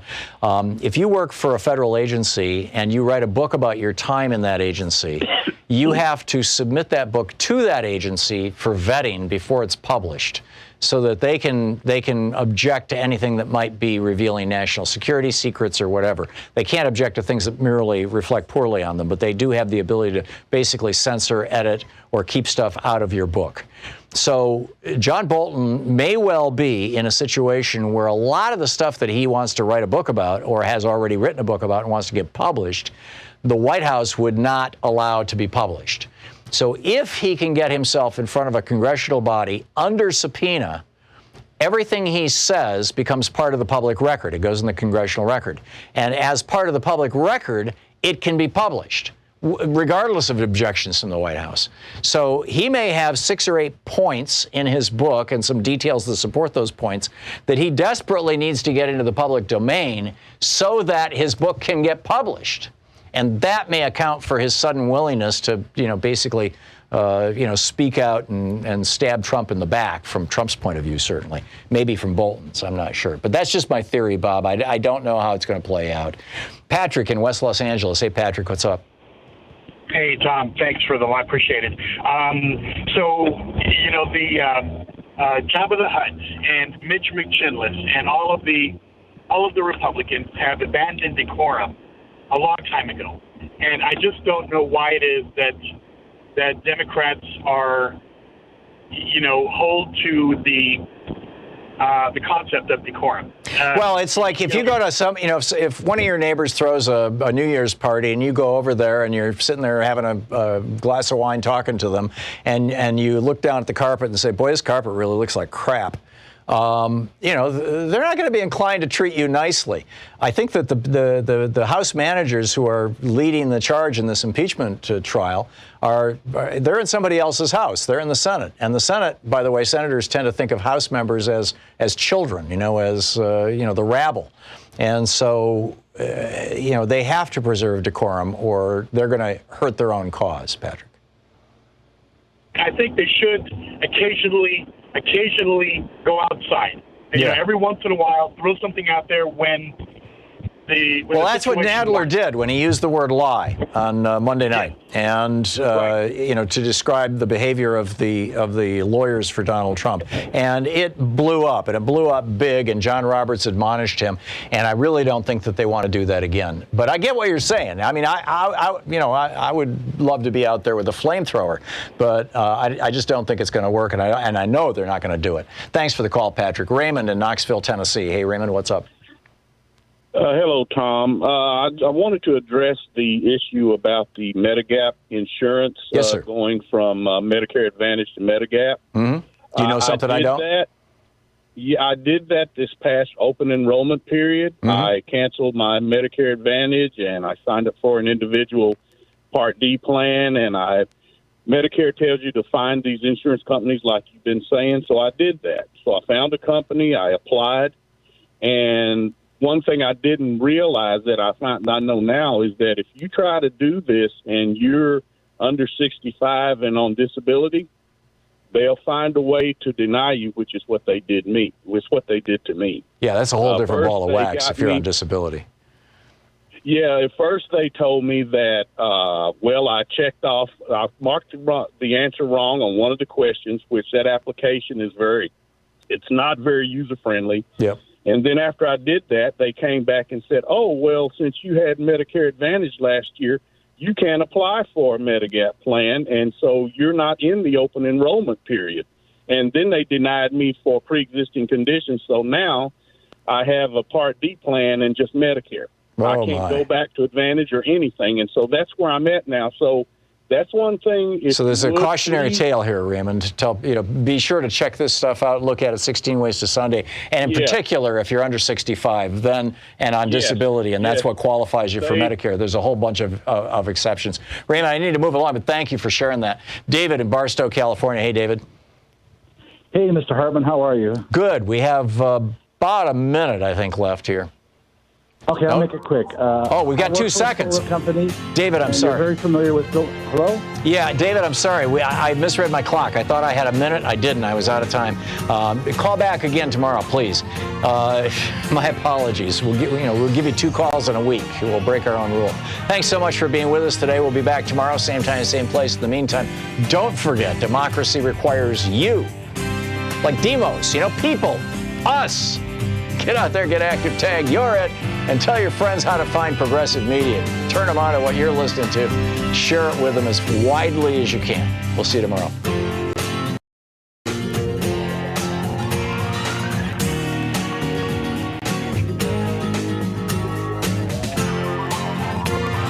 You've been listening to Thom Hartmann. For audio and video archives, visit thomhartmann.com.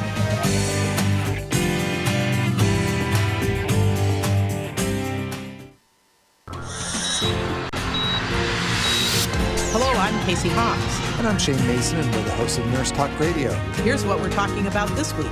So let's talk. We say fight back!